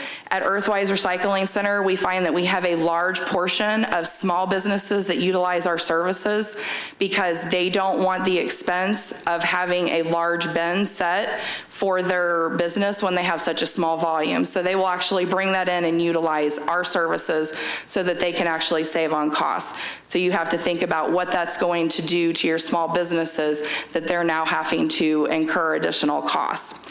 As far as cost savings on closing it, I'm assuming that the city utilizes their own recycling center to recycle their material that comes out of their buildings and different facilities. So that's another cost that could be incurred by the city for waste and recycling hauling. So that needs to be factored in the whole cost savings and the cost benefit for closing the recycling center. I do want to touch on this really quick as far as the tiered system. I'm not going to dig into it. This, to me, in my mind, has been created as a non-option, and throwing in this whole option to weigh and use Beacon to analyze people's addresses and add personnel was just kind of thrown out there as a red herring as far as I'm concerned. There are many other ways that a fee basis could be utilized for the residents and non-residents. It could be a flat fee. As this gentleman said, you know, that address could be verified at City Hall, a card or a sticker could be utilized, and those people could go through pretty much seamlessly through that. So my recommendation would be to keep the recycling center open, and in that process, you guys could figure out some of the means to actually whittle down that budget and your costs on that, as well as possibly implementing a fee-based system on a flat fee schedule instead of this complicated. I am willing to answer any questions that you may have. That's why I emailed the information to you earlier, and I do truly appreciate your time, because although I tried to stick to the finance part of it, I am very passionate about the recycling, and as I've mentioned to a couple of you, I do think it reflects a great deal on the city on whether you recycle, because you have a lot of tourists that come in from areas that they do recycle in their home, and it would strike them as odd as why a city as progressive as Branson would not be recycling. So I'll entertain any questions that you all may have when you're done. Another speaker, and then if the aldermen have a question, they can pull you back up, ma'am. Yes.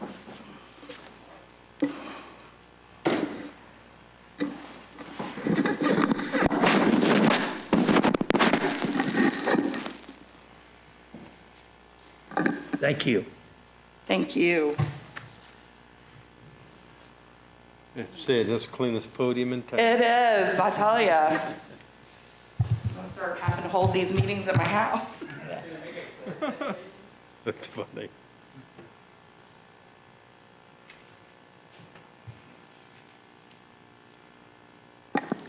Hi, my name's Jerry Buckley, 202 Windy Ridge, Hollister. I'm the fly on the wall. I've been down at Recycle volunteering for the last 2.5 years. Jim with Greenway, I think, is the closest to reality than what I've heard here. The Earthwise lady made a lot of assumptions. I come from an aerospace business where accounting for wages is a lot different than the regular workplace. They allocate salaries, benefits, vacations, payroll tax, et cetera. So that's why the numbers might seem a little high. Debbie, I see a lot of assumptions in your parts. I've been there for 3 years, and a lot of what you said is simply not true.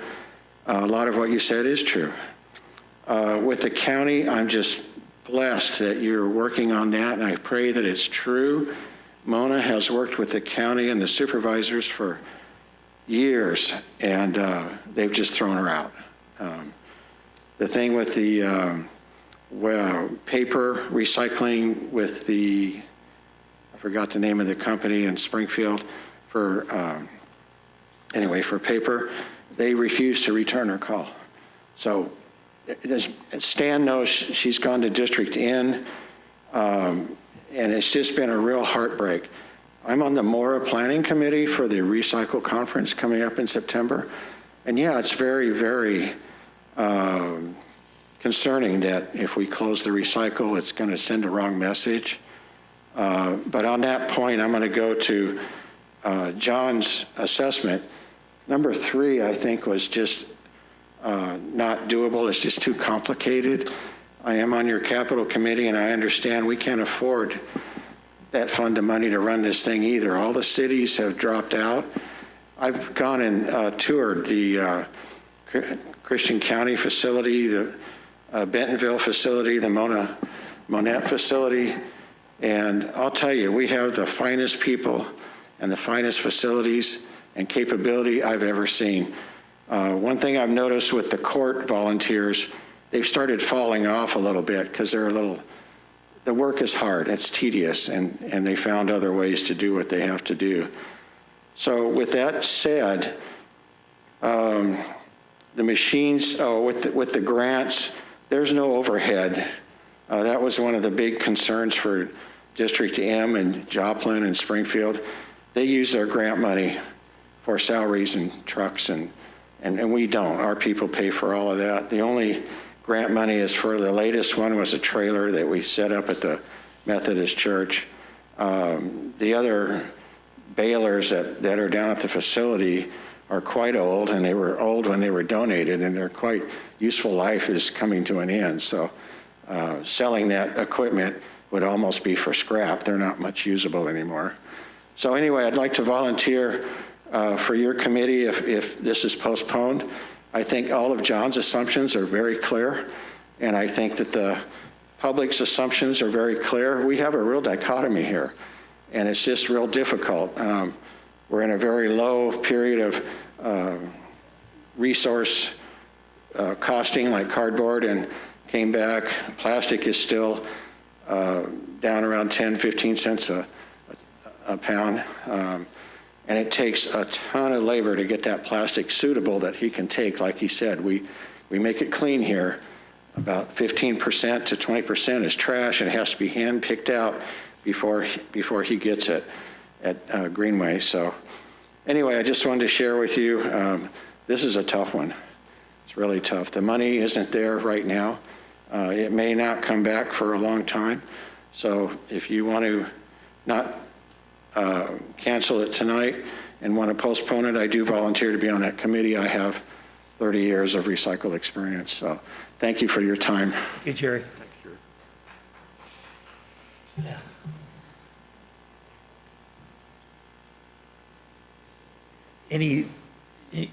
Any questions for John or any? Yes. Yes, Jeff? A question and comment for the Earthwise lady. The comment would be, after today, it's very refreshing to see somebody so excited about a trash convention. So that's the comment. Well, it is a convention after all. I think we all know how those go. So without getting too far ahead of ourselves, if there was some sort of co-op with the county, what would become of our granted equipment? My understanding, and please don't hold me to this, but from some other experiences where Earthwise actually acquired equipment from businesses that closed down, is they try to reallocate that. So I would venture a guess, and please clarify if you guys know, but it would probably just be something where the county as well as the city would be listed on that lien until the 5-year requirement was fulfilled. I got you. I was going to bring Debbie up, but I figured you could answer it. So yeah. So as long as it was used in a like way. Yes. And we wouldn't want to sell it, do something else with it, but as long as it was transferred or used in the right way. Exactly. The trailers, as far as closing the off-site location, I'm not gonna lie, I'd love those trailers. So if they got reallocated, that would, but I do see the need for that, and it does help that. So those are probably the two main pieces of equipment that are within that 5-year period. Looking back on that list of grants for Branson, even the pole barn, even the building was part of a grant that was awarded through DNR. So, that's something that as a city, you don't want to be tied to it. You don't want to be shackled to the fact or feel obligated at some point. But, that is some things to consider as far as maybe utilizing that instead of just tearing it down if you guys were to close, trying to utilize that in some way that would be recycling and repurposing. But yeah, I think if it is just completely 100% not feasible budget-wise to keep it open, it is encouraging to hear that there could be a cooperation with the county. I would love to work with that, even though I'm in Stone County. I am 100% passionate about recycling. I am from Branson. I have ties, heritage and genealogy all the way back to the origins of Branson. So I am always a Branson resident by heart, and I would love to help with that. And I just think it's something that we could make this work without having the black eye of completely closing the recycling center in the area. Well, your passion is evident, so. Well, thank you. I appreciate your guys' time. While she's there, has anyone got any more questions for her? Bill? I think mine are all towards Jim and Debbie and all together. It seems like, Larry, do you have a question first? Question for Jim also. The county in this discussion, when? Because I think Larry may ask a very similar question to mine here on this. And the issue, I don't know how to word this. Even if we are to pay for those recycled items to go to Republic, and Jim, this goes back to you, those aren't put in the trash. That's what I'm being told by the society, the Facebook society members. Now, by God, you get these things and they just throw them away. The Republic or the waste company would provide a separate container for recycled materials. I do get. The theory being you put your recyclable materials in one container and your trash in another.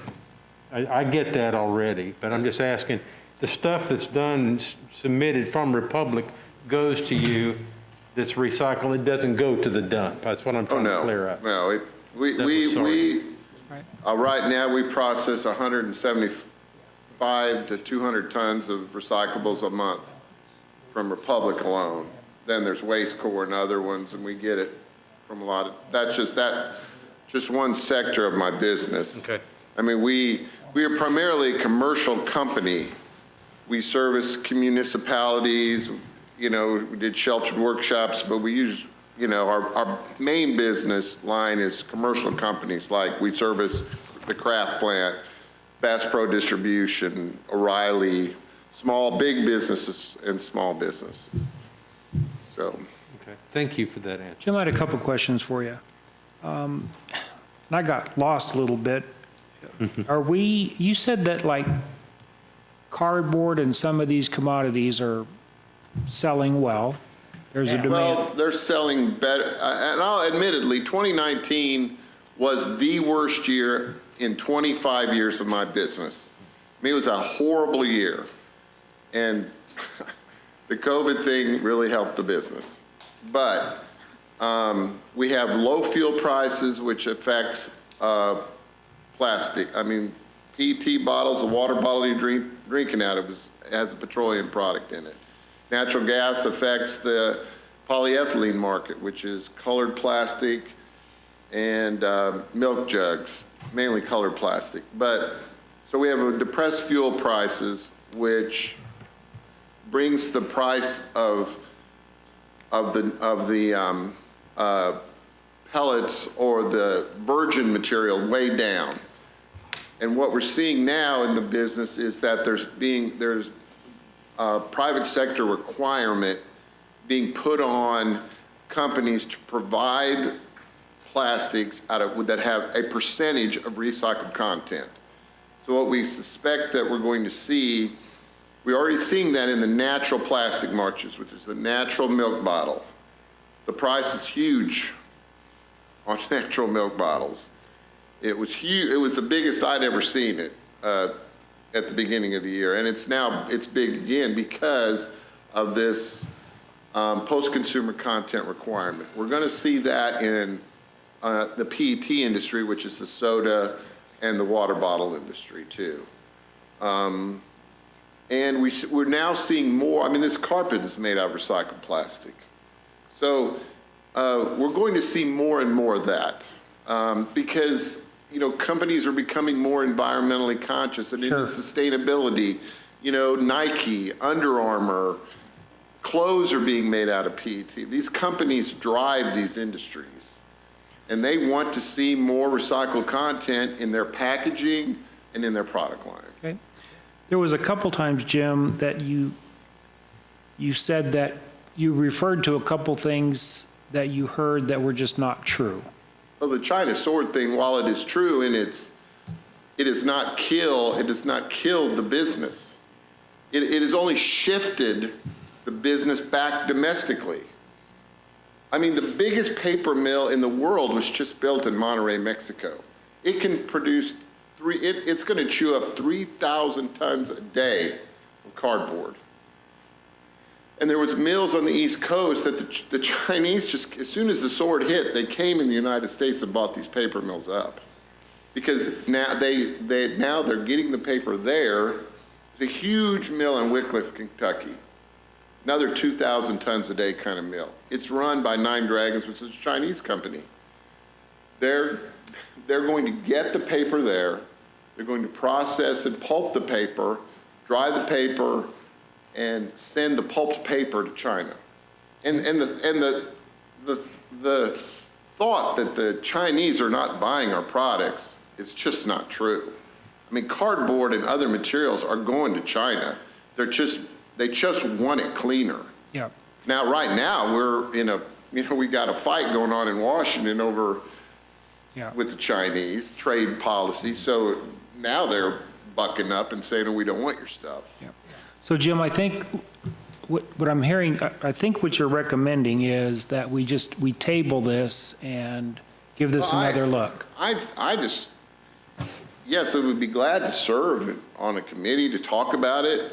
I mean, I think that it should have been the obligation of the city to reach out to the processors in the private industry in the area to talk about, hey, what's going on in the business? You know, I mean, that at the very minimum. So yes, I think it should be tabled. I think the center should be opened. And I think, you should go back to business. And while, you're talking about it, you need to just open it up. I mean, start, why is it closed? Springfield's open, If everybody has to be masked to go in there, fine. But it needs more discussion. And I'm going to disagree a little bit with Debbie and, I'm sorry, Karina. The equipment is yours. I mean, granted equipment belongs to the grantee 5 years after you get it. So you could sell that equipment if it's been depreciated out. But they're right, it's also antiquated. I've seen it. But, I just am a proponent of the Branson Recycling Center. It is the best run center I've ever seen in my 25 years of business. I mean, Sharon is the best manager of the recycling. I wish she was working for me. Because she puts the onus back on the person who's bringing it in to sort it out. Okay, thank you, Jim. And Christian County too, they're well. Jim, let me ask you, and this is not to me be an insult, this is an all fairness question here. Would you say that your opinion is swayed by the lack of business you're getting out of Branson? No. That you'd like Branson's just I'm saying that should be full disclosure, that's all. Yeah, Fairness Branson's to you. just a drop in the bucket to me. Okay. I mean, I don't want to be boastful about it, but it's just a load of mixed materials a month and a load of cardboard a month. We ship 3 loads of cardboard a day. We ship 5 or 6 loads of PET a month. So no, I'm just a proponent of the center. I mean, I see what centers mean to a community. And then I've seen what the political bodies deal with after the center. I mean, the city of Ava, little bitty Ava, shut their center down. And people are crying to this day about it. Because it was a shelter workshop run organization, and shelter workshops have gotten out of it. So I would be personally, if it was me, these numbers really need to be studied more accurately, because I think the labor numbers are skewed. There should be a focus committee put together just to discuss it more, and the center needs to be opened up and start running.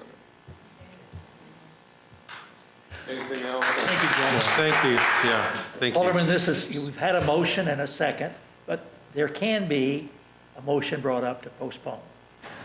That's never happened before, has it? I would love to make a motion. Can we to talk post- about, can we talk about that? Can I have a break? I want to open the center. Well, I understand that. I mean, I don't mean kill it. I mean, make one or the other. It's just, tabling it just runs it down the road and doesn't solve the problem. Okay. That's what I think she's trying to say. Lisa, if you. So what's the recommendation, Lisa? Because it's pretty black and white. It's either you leave it open or you close it. If you have a choice of come back and if you postpone it, then you're going to come back and make the decision to close it or not close it again. If you're trying to find an amendment to do something different, that you have anything to work with in this resolution. So would the motion be, out of the three choices, would the motion be to The motion on keep the it floor, open? the motion on the floor is yes or no to leave it, to close it, yes or no. Oh, yes or no. The resolution is to permanently close it. Okay. And so your motion is to approve or not approve the resolution to permanently close it. So if we voted no, the recycle center will stay open, Well, it's not open now. but we'd like to reopen it. Well, it's not about reopening, it's only about permanently closing. Okay. That's, the resolution, that's all it reads, is permanently closing it. Is the alternative then, if we would take a vote, and if we would take action one way or the other, then can there be a motion to do something like? I would suggest you send it back to your administration to bring you further information, but that's the. What information are you lacking? Two items. First and foremost, by the way, I am the city manager. John is the assistant. Debbie, if you would please tell the first gentleman that talked, I forgot his name, I have never spoken with him about his petition. That was the assistant city manager. That was the petition I mentioned. But what I would say is this. I have been contacted by the Western Commissioner of Taney County who said they would like to move the recycling facility to their transfer station to make it work. Then he asked me basically to not get involved in too big of a discussion because it's something they don't want to deal with till later. I believe the mayor had a conversation with the Eastern Commissioner. She also indicated that they possibly want to do something. We have asked them several times to let's work this out. I'm not sure, in my opinion, that they're going to do anything until after the election. This is a really tough position for me, I'm going to tell you. I'm kind of like Bob Simmons is right now, only I'm your wife, Bob. I told Debbie this today, and I'm going to share it with you. I've got a garage full of cardboard. I truly think that there is a way for us to hopefully get to the point where we can have a partnership to make this work. I'm not going to sit here and tell you that it's going to happen tomorrow, because it's not. I am going to sit here and tell you that from a financial standpoint, we financially cannot afford to run the recycle center at this time, because the people that we had down there running it, we are utilizing in other departments to fulfill those obligations, and that's why we would lose those salaries, because they would just be absorbed in the jobs they're in now. However, it's tough because of what we're dealing with COVID. from a financial standpoint, it really is about priority-based budgeting and selecting what we can afford to do. Do I want to say permanently close the recycle center? No, I don't. But that's your all's call. Can I tell you right now that we can afford to keep running it as it was? No, I can't. That wouldn't be prudent of me for our residents and our community. So it's a lousy mess. It's in your all's hands, and we will do whatever you would like for us to do.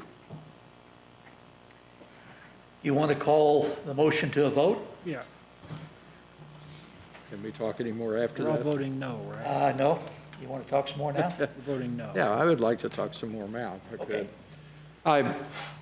I see this, that although it's not an essential priority of our city, that it was identified as a priority of our city, and it is in the 2030 plan rather prominently.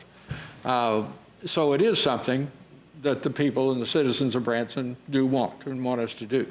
It also fits I think our visitor profile, that visitors wondered prior to us doing that, why weren't we doing it? Because everybody else was doing it. So I think closing it would look very bad for us in many ways.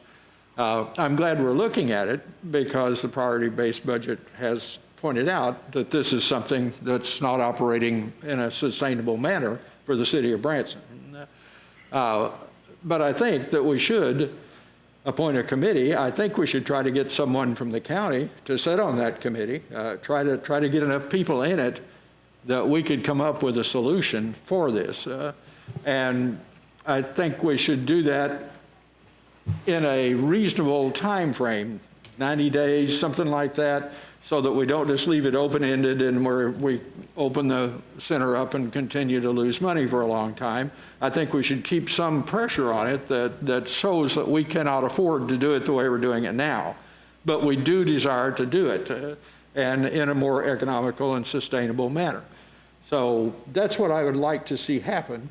How do we get there? And I just wanted to say that before you told me I couldn't say anything. How do we get there? Mr. Mayor, could I just do two clarifying points?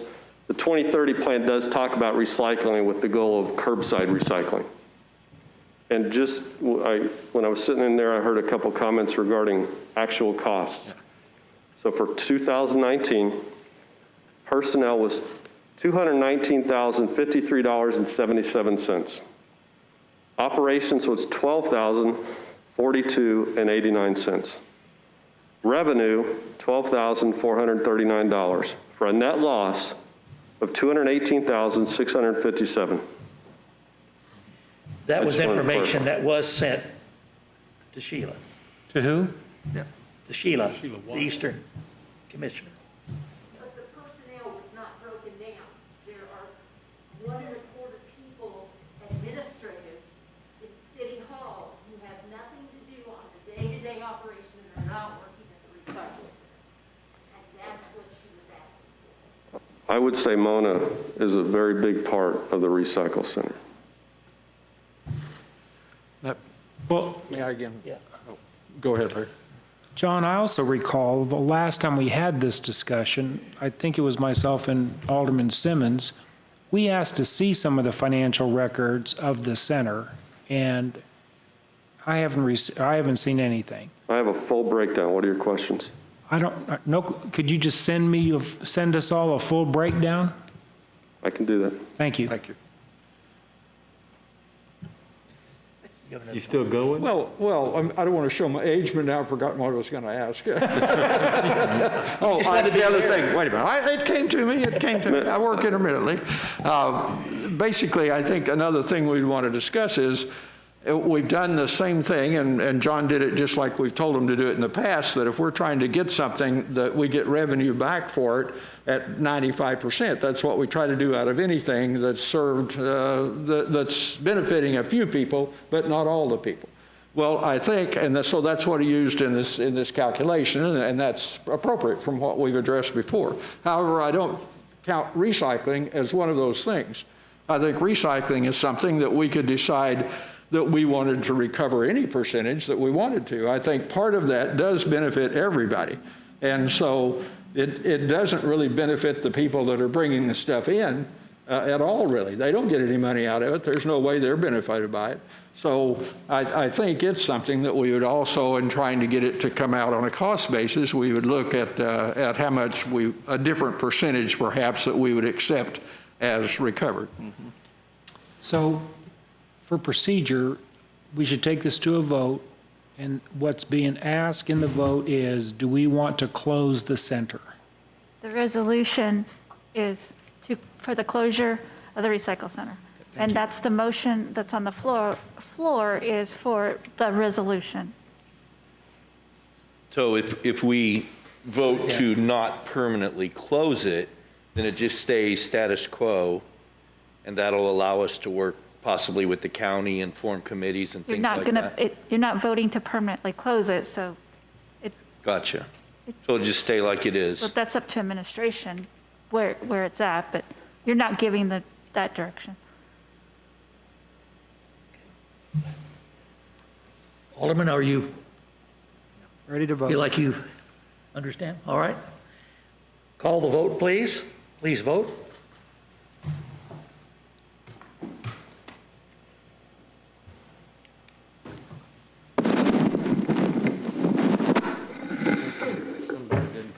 No, five present, so it failed. All 5 aldermen voted no. Milton, Whitus, Say, Skanes, and Simmons. So we're back to asking administration to come back to us with another recommendation. Form a committee. All right.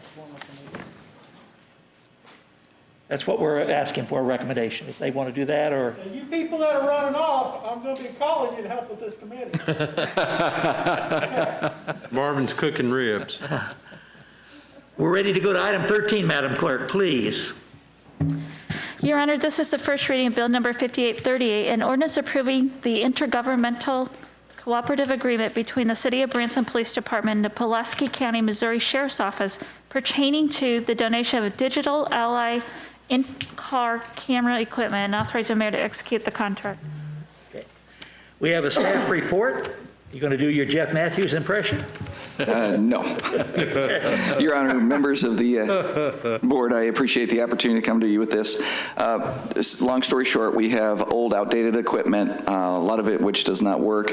That was all replaced by that Motorola contract we did a year and a half ago.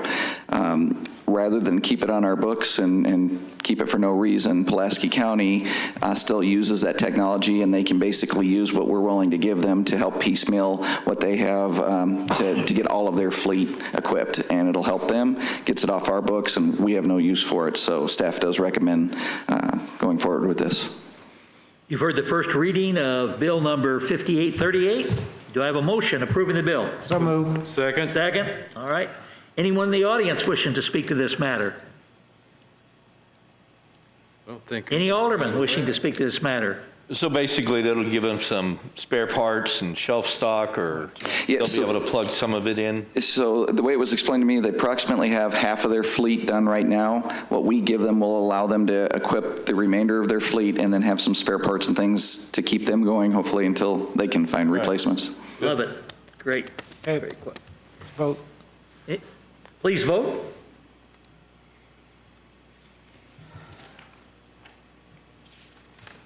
Yes, 5. All 5 aldermen present voted yes. Milton, Whitus, Say, Skanes, and Simmons. Mayor, should we take a photo of that? That doesn't happen very often. And that You got your camera with you, buddy. Item 14. Your Honor, this is the first reading of Bill Number 5839, an ordinance amending Chapter 94 of the Branson Municipal Code pertaining to zoning. I have a staff report from Joel Hornicle. Mayor, members of the board, good evening.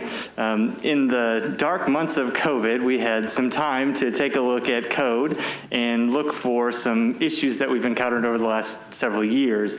As you know, we've gone through an extensive code update process over the last 5, including the zoning code, the subdivision code, landscaping code, and most recently the sign code.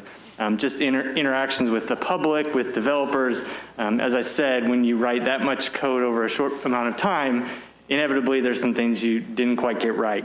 So these are all pretty simple updates. There's approximately 11 of them, and I'm just going to hit the highlights, as we did spend quite a bit of time going through these with the Planning Commission. The first one I want to point out is in Article 3, we're proposing to reduce the minimum lot size in the medium density residential district.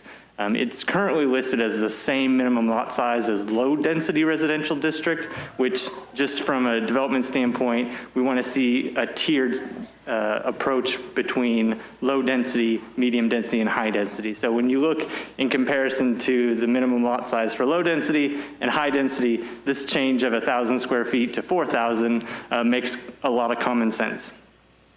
The next is in the permitted use table, specifically for manufactured homes.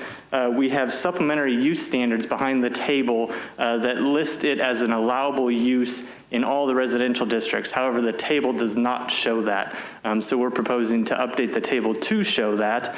It looks like a bigger change than what it really is because there's quite a bit of strikeout because we're moving the standards from the special use supplementary standards to the allowed use supplementary standards. So it's not as big as it looks on paper. We're just moving it from one area to the next. The third and final significant update I want to point out with this bunch is for fences. We haven't had a lot of issue, but over the last decade or so, we've probably had two that have come up where, specifically in residential districts, without having regulations, it allows property owners to build fences of whatever height they'd like. Looking and doing research with other communities, we have recommendations that would allow a maximum height in the side and rear yards of 7 feet and a maximum height in the front yard of 3 feet, along with that fence needing to be 50% open. Again, this is just to have a little bit more consistency in our residential districts. With that, I'm happy to go over any of the other proposed changes, but the Planning Commission recommends approval as well as staff, and I'm happy to answer any questions. All right, you have heard the first reading of bill number 5839. Do I have a motion approving this bill? So move. And a second? Second. Anyone in the audience wishing to speak to this matter? Any alderman wishing to speak to this matter? Yes, sir. All right. Joel, you know the one of which I speak, which is over behind Dixie Stampede. Are those houses over there grandfathered by this? Yes, so anything that currently exists today absolutely would be a non-conforming use or structure that would be allowed to continue. Okay, thank you. So this is a good idea to do anyways, but I think with some of the motivation, that one on Parnell, that's in my ward, I sat down and had tea with that lady, and I think my daughter and her girlfriends could have done a better job on that fence. I mean, it's an eyesore. And, you know, a lot of times you're supposed to do pretty side out, right? Be a good neighbor, but she got the ugly side. Again, and it's tall. It looks like it's going to blow over in a good wind. Matter so. of time. That's all I got. Any other comments from aldermen? Yes, Mr. Simmons. I was trying to find it in here specifically, but I'll just speak from memory.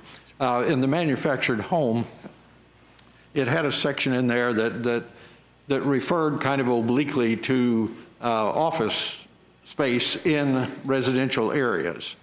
Do any of our residential areas allow offices in them?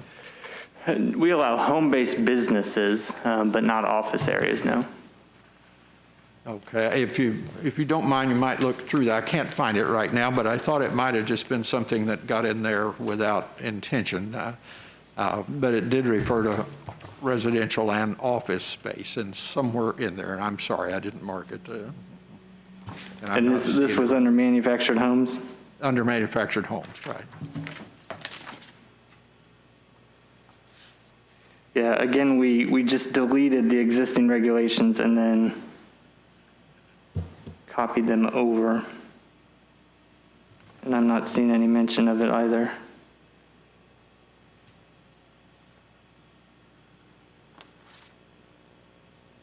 Okay, Well, if you run across it, you might. Yeah, I'll look it over more thoroughly, or if you find it, Okay. just let me know through I'll Stan. try to send you a note or something. Sure. About it.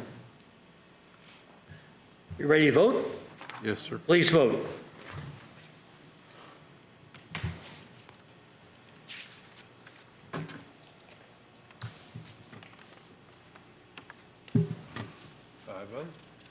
Yes, 5 present. All 5 aldermen voted yes. Milton, Whitus, excuse me, Jeff, Skanes, and Simmons. All right. Item 15, please, Madam Clerk. Your Honor, this is the first reading of Bill Number 5840, an ordinance approving medium-density residential MDR and neighborhood commercial NC zoning for properties located at 3855 Fall Creek Road, Branson, Missouri. A staff report from Joe Hornicle. Mayor, members of the board, this is a 55-acre parcel I think you've become more and more familiar with. Your first dealings with it were last summer in July when you all adopted a resolution supporting this development for affordable housing. They were awarded funding from the state this past winter, and then they came to you all for annexation in January, which was eventually approved in May. Typically, we, after annexation, go through a zoning process with the Planning Commission and then to you all. However, there is an opportunity in the Branson Municipal Code, section 94-34, that the applicant does have the ability to request an annexation plan of intent. In this case, they've decided to take that route because they worked so diligently with the county to get a certain zoning designation back in 2006, and then in 2009.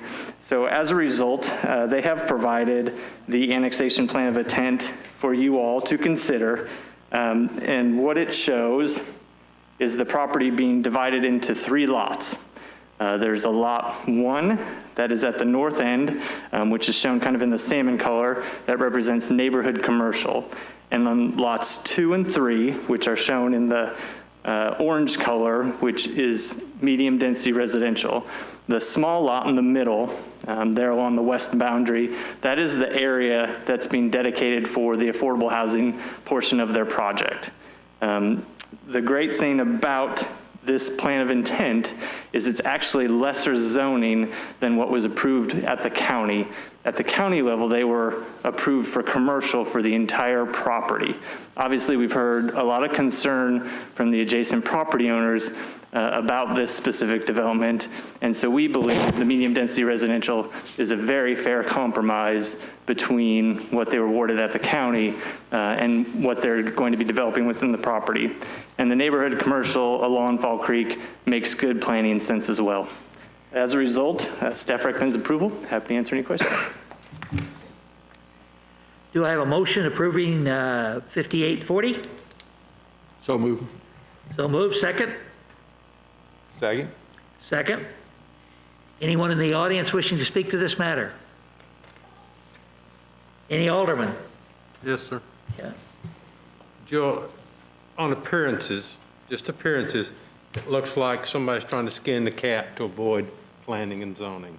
So on the record, could we just sort of address that? Because this hadn't exactly been a production that has been truthful from one end to the other. Sure. It looked like somebody dropped a bomb on it. Understand. The county brought this to us, and it did not like that at all. It had nothing to do with Joel. Sure. The annexation process itself is not required to go to the Planning Commission. It simply needs your all's review. And code does allow, as I mentioned, the ability to have a plan of intent adjoining with that annexation. I get the timing of it, since the annexation happened in May and here we are in July, that the timing's less than perfect. But they do have that option, they do have that opportunity. The discussions that occurred between the developer and the city largely focused on their efforts at the county, where there was a handful of public meetings when the zoning was being decided, which residents of Branson did attend at that time and shared very similar concerns that they've shared throughout this process. So again, they have that ability to bring the plan of intent forward, and it's now before you all to consider. Secondary question that, I'm sorry, Larry. Go ahead. I would really see that from the folks that I ran with on planning and zoning, they may get their hackles up about this, that they got jumped over. I have very similar misgivings about that. Like I said, he hasn't exactly been forthcoming about how he's going to do these things, and there were some objections. I do remember my last meeting that we had in discussions with P&Z, and I can't remember what they were. I'm going to join Bob in this. Excuse number 12, I forgot. But it would seem like this should go through P&Z. Yeah, again, that's the process we typically take, which is a separate zoning process. It's just, again, this is an opportunity that others can take advantage of. It's obviously a rare opportunity, this being the first one that I've ever worked with. But at the end of the day, what's being represented on the screen is what we've talked about with the applicant since day one. All of our conversations have always centered around medium density residential, giving them the ability to have the density and development pattern that they are wanting to do, not only for the affordable housing component, but the rest as well. So even if we were to go through that process, I'm confident this would be the end result. Mayor? Yes. I can't believe I'm going to say these words, but I completely agree with Bill Skanes. Uh-oh. You strike that from the record. I agree. I don't think there's any reason why this shouldn't just go through our normal P&Z process that we're doing. Yeah, one concern that's been brought forward when this plan of intent was provided to the city was there is a timeline associated with the funds that they need to have certain actions taken to be able to get those funds for affordable housing. So we do run the risk of potentially losing the opportunity for affordable housing in the community. He won't let that happen. And let me remind the court that there were a couple delays on the developer side where he purposely asked a delay on some meetings on some issues that we were, so I mean, he asked for requests for some delays. So I know I, for one, I'd strongly recommend going through planning and zoning. Joel? Yes. So where are we at in the timeline? I don't know specifically, but I know that if this happened to be on tonight's agenda, which it is, and if it were to go through the first reading, final reading, that those would occur within their timeline. As far as specifics beyond that, I'm not certain. Right. Mr. Mayor, can I chime in? Yes. And help Mr. Hornicle on a couple points? The first point is this Taney County, unfortunately, does not have a unified zoning. You know, Branson zoning and county zoning does not 100% line up. We know this, we've seen this. First point. Second point, there is no legal requirement that zoning has to go through the Planning Commission. Okay? With that being said, we still respect the Planning Commission, we still do that. This opportunity that is on the books is that scenario where it doesn't have to go through the Planning Commission, because what would normally happen is on an annexation, it would get a temporary zoning of agriculture, okay? Comes in as agriculture, and then this Planning Commission decides, with Joel's assistance, what it should be, okay? That's a situation where there is no annexation intent agreement. This is a situation where we have an annexation intent agreement. In case law and precedent in this state says that we have to respect that. So if it was ex-residential in county and it comes into the city, we have to respect that zoning, okay? So that's what this does, is it says this is the intent, this is what we want to do, and it's that one exception that's hooked into the back end of our ordinance that talks about this process. So again, in this scenario, there's no legal requirement that it has to go through the Planning Commission to make the zoning occur. I just want to make that clear in case there's any misconceptions here that that is a requirement. Yeah, and Mr. I wasn't. Simmons? I'm sorry. Okay. He'd asked us. I first listening to this, I thought we've been telling those people out there in the subdivision directly adjacent to it that they would be involved when they got in the city. That's right. However, this is the zoning that has been talked about all along, is it not? I mean, Correct. There's been no change to what they've seen. No. And where they would be involved normally would be when they get the first building permit. Is that correct? No, unfortunately, the building permit is handled administratively by staff and issued by staff. So they won't have any input at that point. And we told all these owners that were here that all we were approving was the intent for the MHTD, that they would have all the input during the planning and zoning process. So since they're not going to have any input at the building process, then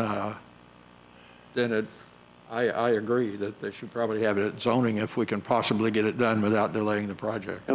One thing I may suggest, just for your all's consideration, is they have submitted a minor subdivision plat to the city to basically divide the property up as it's shown on the screen to be able to zone that. Part of that effort is to create a lot just for the affordable housing component. That is the critical piece of this property. That is the piece that needs to be zoned. So I would offer for your consideration to at least zone that property and put the other pieces off to the side. And if it's the desire to go to the Planning Commission, we can definitely work with the applicant to do that. But again, in an effort to provide affordable housing options to the community, getting the smaller piece zoned would be of assistance. And it's as you can see from the map, it's not contiguous to Country Bluff or any other property that has residents of City of Branson. Well, Again, just for consideration. It's actually a rather large concession to those neighborhoods to put it up there where it is. Over there, yeah. Sure. Yeah. So it would be the small yellow square? It would be lot 2, yes. Okay. It'd be the smaller piece. It's roughly 4.5 acres out of the 55, so just under 10% of the property. So I would say that even with input from Country Bluff, I think they pretty much know that that's already the plan. I mean, they're like aware of the affordable housing component. Yeah, through conversations between the developer, the city, adjacent property owners, was to get the affordable housing component as far as possible from their properties, which from this graphic, the developer has accomplished that. Again, the zoning, in order for them to build the, I think it's 12 single-family homes and 6 townhome structures with 5 units each, they would be able to build that under the medium-density residential. So then we would have the option of maybe making it that those others had to go through P&Z, because that would, we would have time, because it's not associated with the grant, that's correct. Right. I guess I would just look at Attorney Lebec and ask the question if the plan of intent can be altered if it's the board's desire. But Joel, I think what's more important is we told every one of those owners I understand. I'm just offering a they would suggestion. have their day to discuss this. Yeah. Really simple. We have to respect the county zoning. Okay, if the county zoning says X, we have to try to mirror our zoning up as closely as possible. That's the purpose of an annexation intent agreement. And that's what this accomplishes. So I understand the pickle that the board is in with regards to property owners and seeking and wanting their input into this affordable housing project. But with that being said, legally, we have to respect the county zoning. I wish we had a unified zoning plan in this county. We do not. This is a lot easier in Greene County, in Christian County, and other adjacent counties, because what they do is by default, it comes in as the zoning in the county, period. We unfortunately have to do one of 2 options. It comes in under a temporary zoning of agriculture by our municipal code, and then it's reassigned, and that's where it would go through the Planning Commission, or this little used prong, which again, I'm looking at Alderman Simmons, couldn't find any example where we've ever done this before, but it's there, it exists, and with an annexation intent agreement, this is how we respect the county zoning. This is how legally we accomplish that goal. So again, there was plenty of opportunity, and again, I'm not trying to take the side of the developer, so not my intent here.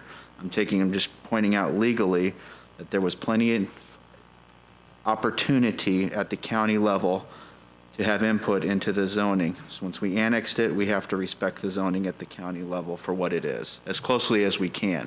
And there are situations where we can't. But in this circumstance, they line up pretty well, and Joel can correct me there if I'm wrong, but best I can tell, we can fit the square peg through the round hole here. I understand legally. I just think what we told all these people when they were in here unhappy with us, that this isn't their day to discuss this. When we were talking about the MHTD funding, we said the day that you're going to have input is when we take this through planning and zoning. I can't imagine. Whose ward is that? Jamie's. 3. Yeah, good luck with that. I mean, I'm serious. We told them that they would have their day to have these discussions and bring up their issues, and And again, I don't mean to argue with you, Alderman Milton, but the zoning is essentially a formality. I guess is the easiest way to describe this. We have to respect the county zoning. we do have to, but we have to respect the citizens that when we go through the zoning process, they get their say. Or is there a way that we can have the plats or whatever it is go through planning and zoning so there can be public comment on them?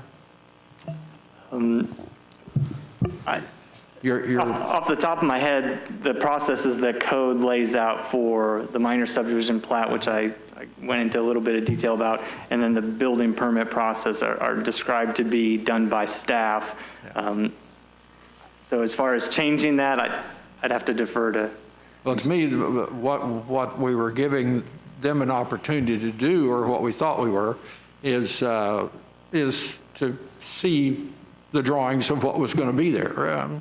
In other words, are these buildings going to be what they've been said they were going to be during the process? And if we don't give those neighbors a possibility to do that, then I thought I was telling the truth when I said that, but obviously I was not. So we're going to look really bad if we don't get some way for them to see this and input to it. If there's another way to do it, I'm happy to do it. It's not the zoning that worries me. It's the fact they're not getting any input at all before there's something built. Is there any way to hold a public meeting to show what you have here? I mean, we'd be happy to host anything that you would like us to the residents of the area that's going to be affected. The processes that come to mind that would be the ultimate to actually see something as far as a layout would be a preliminary and final subdivision process. However, for the affordable housing portion, they aren't subdividing it. They're required for the funding to have it be one owner that owns the entire property, and then they have a management company who rents it. So there's no process that requires that development to come through a public hearing process, except for if there were a zoning change process. The other thing. For the rest of the development that they would plan to develop in the future to extend public infrastructure, they would be required to go through a preliminary and final subdivision platting process, which would show the layout of roads, the layout of lots, and those types of things in terms of the density of the development. Yeah, other observation too, again, we're talking about public hearing, and Lisa's pointed out the same thing that John's pointed out that I'm getting ready to try to say, is that right now this is a public hearing with regards to the zoning component, okay? And I hope, or I'm going to kick Joel, he's not asking for a double read here. So there's an opportunity for a second read later on. And if the board decides to move forward with this, And if there's any concerned citizens, they can stand before the board and ask for this thing to be pulled down off the consent agenda, express those concerns. And again, we're talking about the zoning piece of this.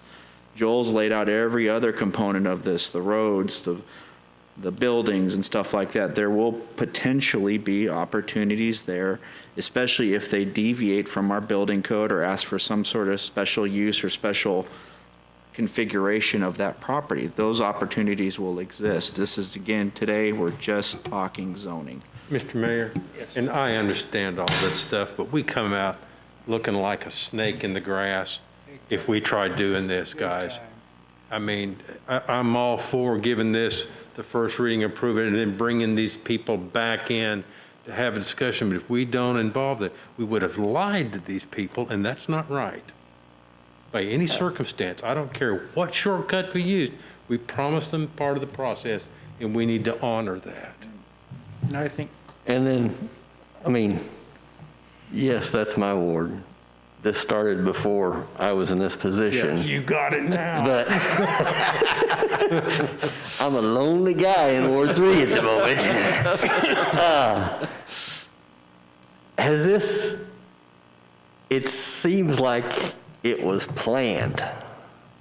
Has this happened in other communities, this, whatever you called it? The plan of intent? Yeah. Honestly, it was something that in a meeting with the developer and it was brought to our attention and we opened up the code book and it was somewhat of an aha moment that. And we vetted it legally. There's a case out of, it's the Dalwin case. It talks about this method kind of in passing. It almost seems the plan of intent the developer might have known about. I'm not saying he did, but it seems to be benefiting the developer.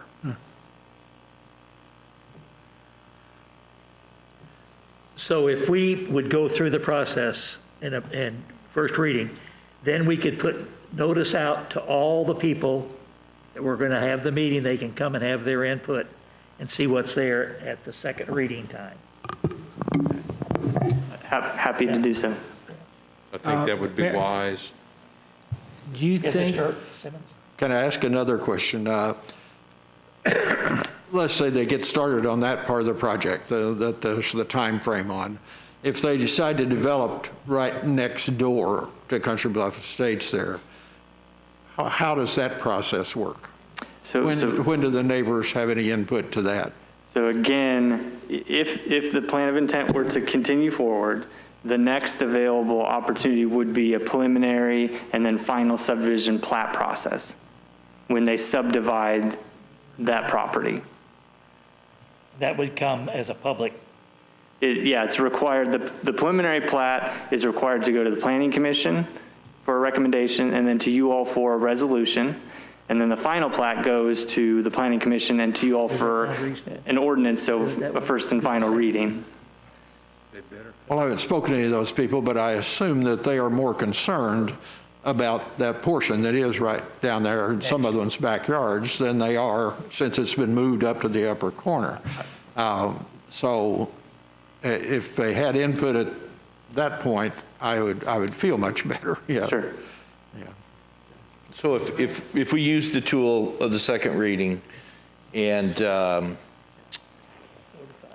that would give them the opportunity to speak, but is it like SOP to us contact them and let them know this is coming? Or would it, like if we actually notified them by letter or something? Or is that Jamie's job? No, it's up to you all, and if that's what you all would like us to do, we're glad to do it. Like Chris said, this is never.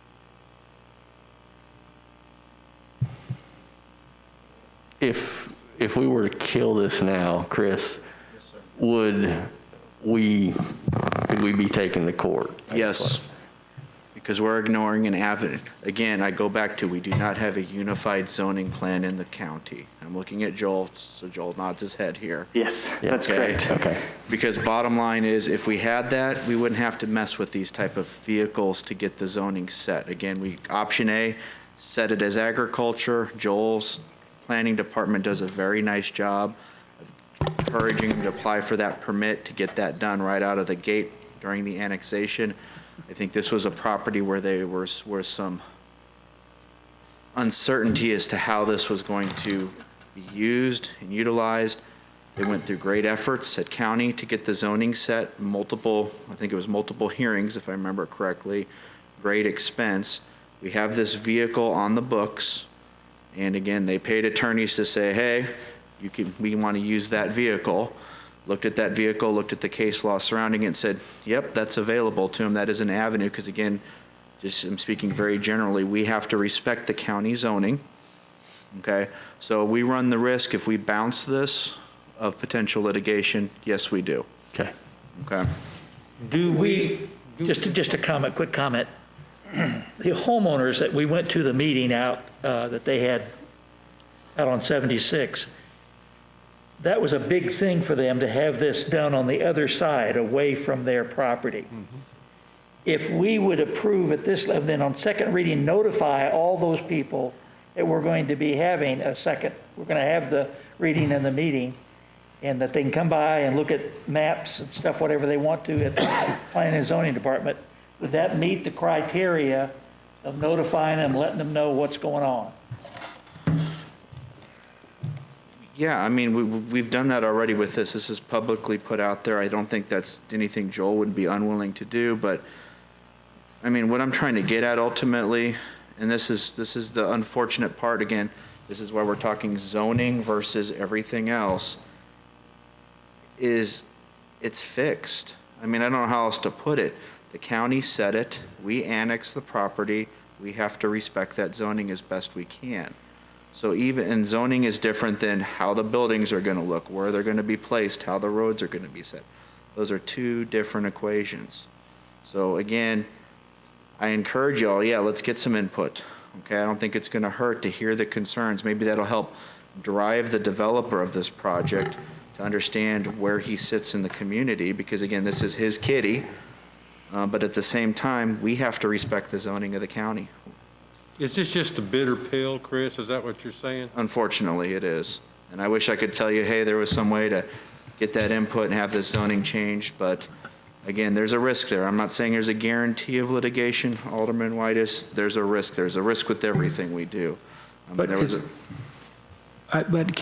still going along, we're still accommodating what the county's plans were. We're just taking it through our planning and zoning process. We're not saying they can't do what they've already discussed at the county. We're just saying we have a process. We have two processes. We can go through planning and zoning, or we can do an annexation plan of intent. Our city code provides for this. Whether we've used it or not in the past, that opportunity exists. Is what I think we're going to come across as snakes of trying to come up with some language that's in the back of something that we've never used before to circumvent the homeowners of Country Bluff Estates. That's the way it's going to come across. Unfortunately, this wasn't an idea we came up with. When the attorney for the developer comes to us and says, you have this on the books, we want to use this, we're faced with the decision whether we have to respect our own city code or not. And that's where we are today. I think I've got a clarifying question here. So, got two arrows. One goes through planning and zoning, one goes through us. But both of them point back to you have to reach the same conclusion. Am I right on that? Exactly, Alderman. I mean, think about your years of annexations and properties that have come through. They initially get set as agriculture. What do you ultimately do? You're finding a way to respect or to bless, I'm using that word improperly, what the county zoning is. County says it's X, Y, and Z. Well, the closest thing to X, Y, and Z we have is A, B, C, so that's what the zoning on this property is going to be. and then it walks its way through this process. So my This question, is a fast-track way to do this. so regardless of the avenue that they take, you have to reach the same conclusion, whether it goes through P and Z or us here. Unless, and here's the unless, and Joel can shoot me if I'm wrong on this, the unless is if they want to do something different than what the county zoning is. So let's say the county zoning was single family, and they want, when it gets annexed in, they want to change that zoning to something else, it would have to go through that process. Is that a fair statement, Joel? Yeah, I mean, in a perfect world, the annexation plan of intent would come to you all with the request for annexation. So you all could make a decision on whether or not to annex that property based on the plan of intent. This is a situation where the horse came through before the tail. I see that. Okay. By no fault of the city. I'm not really happy with it, because I think somebody skinned our cat, but I see, the way, by asking that question the way you answered it, that regardless of the avenue you take, you have to come back to the same conclusion to accept what the county had zoned them as, or they had set up. It's generally an easy process. Usually the applicant is very willing to work with staff and find the appropriate zoning. This is one that's been more challenging. And this is the same property that you're negotiating with on this $800,000 sewer idea, right? I'm not part of those negotiations, so. Oh, that's Keith. Okay. I'm not taking the heat on this one. I know, you know what, Bill, what you said is even if we do come back to the same conclusion, skipping the process doesn't feel right. And it won't feel right to any of them. And I'm going to give them your personal cell number. Thank you. Thank you very much. Can we, by having the meeting, a special meeting if need be, at least be able to have the people come in to see what's been done? I think the majority of them are going to be very pleased that that track is across, that was used to be sitting right next to them. That was one of the main things they were saying. But just simply show them what's going on, what's there, and they can have input. Yeah. And if they want to come and object at the second reading, or they want to come and talk, then we can do that. Mayor, I think that's a good idea, and defer to their alderman for there, but there needs to be a concerted effort to get information to them, to get them out to the meeting. I think that's important, and I think it shows good faith on our behalf. I could buy that, but could we be sure that that information includes when the rest of that property is developed, when they would have an opportunity to see we give them that information also, so they know what's going to come in the future when the rest of that is developed. Okay. Right, so off of what he said, infrastructure, roads, platting of the newer areas, they will have input for that. Yeah. Yeah, I mean, it goes through the planning commission and the board. Okay. How do we get there from here? I mean, I'm volunteering myself to meet with the neighborhood and provide whatever information you all have suggested and whatever else we have to let those residents know where we're at in the process and explain why the situation is what it is, as opposed to going through the process that they believed it would have gone through during the annexation process. I'm happy to do that, happy to volunteer my energy and staff to do that, as opposed to, asking people to come down to City Hall and have a public meeting. Okay. We'll make sure to send the bill to the developer. Joe, what's the normal process? If this went through the normal process, you notify all the surrounding owners within so many feet? So the state's statute requirement is to notify property owners within 185 feet of the subject property. So as we did during the annexation process, it would only hit those properties along the eastern edge of this property. Those are the only ones that are to be notified by code. We, over many years ago, working with the Country Bluff Neighborhood Organization, reached out to them and many different ways. Happy to, again, notify every resident, offer a time where they can meet with us. They have a community center. We can do it there, I'm sure, and that way it's easy and convenient for them, and we can share the information we have. Well, if it would help, I mean, Yeah, I lived there for 14 years. Yeah, and And I know the key players that are vocal about this. they have an active POA, and Nextdoor is their favorite app of communication. That's right. That's right. I mean, we fielded 2 phone calls yesterday about this item. So because it was posted, the agenda was posted, they saw it, they contacted our office, we had a discussion. They weren't thrilled, but they understood. And, again, we're happy to reach out to the other neighbors. Would you elaborate on a little bit of those conversations? When you say they weren't thrilled? They weren't thrilled in the fact that it wasn't coming back through a public hearing process, but they understood that there was an opportunity in code which the developer took part of. So, I mean, it was something, that they accepted, I guess, would be the final statement. I think if we make a special effort to do that and have a meeting with them, I really don't think they object to what's up there. This is not what they would object to, but I think it would be nice if we had a little, show them a little special consideration here. Well, and to be very forthcoming of how it looks now, and then how the rest of the pieces would come before planning is on. Right. And the biggest thing from this, Alderman, is we really need to try to encourage our county to sit with us and get a unified zoning code in place. If we could do that, this would alleviate these headaches. I mean, pure and simple. Maybe we can have that after the recycle meeting with them. So. Exactly. This is a matter of course in other counties. And it's a struggle we're facing here, and I think we have for many years. Wasn't this a much broader zoning under the county? Yes. It allowed a lot of things. Yeah, I mean, not to belabor the point, but again, staff did work pretty extensively with the developer. To narrow it down. Several heated meetings where they believe their right is commercial, top to bottom, side to side commercial.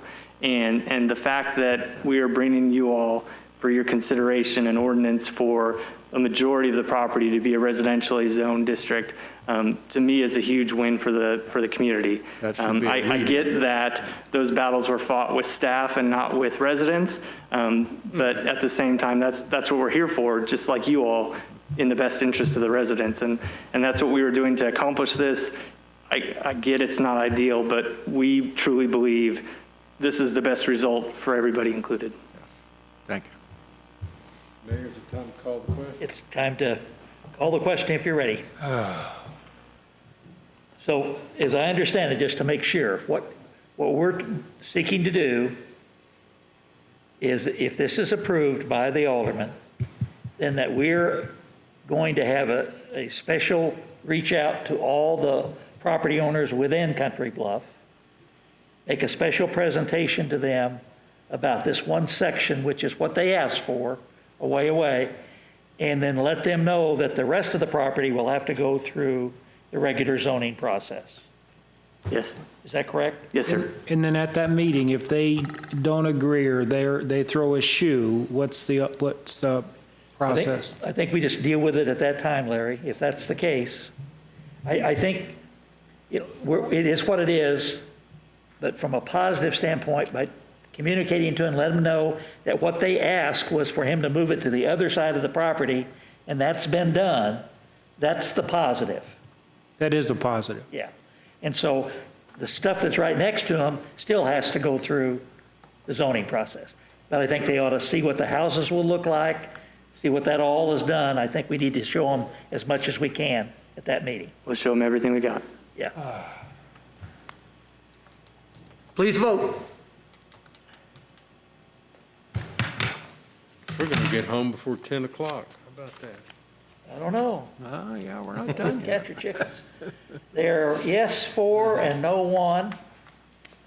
Larry Melton, no. Jamie Whitish, yes. Jeff Say, yes. Bill Skanes, yes. Bob Simmons, yes. Passed. We'll now proceed with the process. All right. Item number 16 Your Honor, this is the first reading of Bill Number 5841, an ordinance approving high-density residential HDR zoning for the property located at 135 Lakefront Drive, Branson, Missouri. Okay, we have a staff report from Joel. Mayor, members of the board. I thought you said we wouldn't see this map again. Exactly. Yeah, we called him out. My first statement was going to be, I know I've said it before, but this is the last property in Chateau Cove to be zoned. After the previous last, we worked with our GIS department and the county, and we went through every single parcel ID, cross-referenced everything, and we found that through a platting process they went through right before annexation, they had slipped another lot in there that we missed. So this is the last one. This will get us done, thank goodness. This is the property at 135 Lakefront Drive. The property owner who lives out of state has been very wonderful to work with. A little confused at first, but very great to work with. Annexation was approved in June by you all. The Planning Commission at their July meeting recommended approval, and staff does as well. Happy to answer any questions. Okay, you've heard the first reading of Bill Number 5841. Do I have a motion approving this bill? So moved, as long as it's the last one. Second. Second. Have a second? To the last one. Second. Anyone in the audience wishing to speak to this? Come on, Madison, get up. Oh, you don't want to, all right. Any aldermen? Please vote.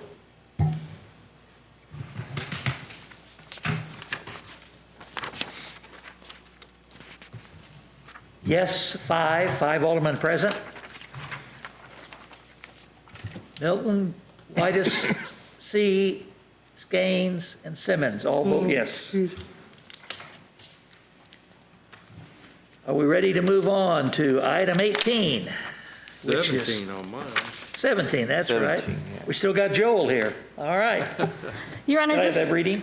sorry. Your Honor, this is the first reading of Bill Number 5842, an ordinance approving high-density residential HDR zoning for the property located at 150 Gunner Hill Lane, Branson, Missouri. All right.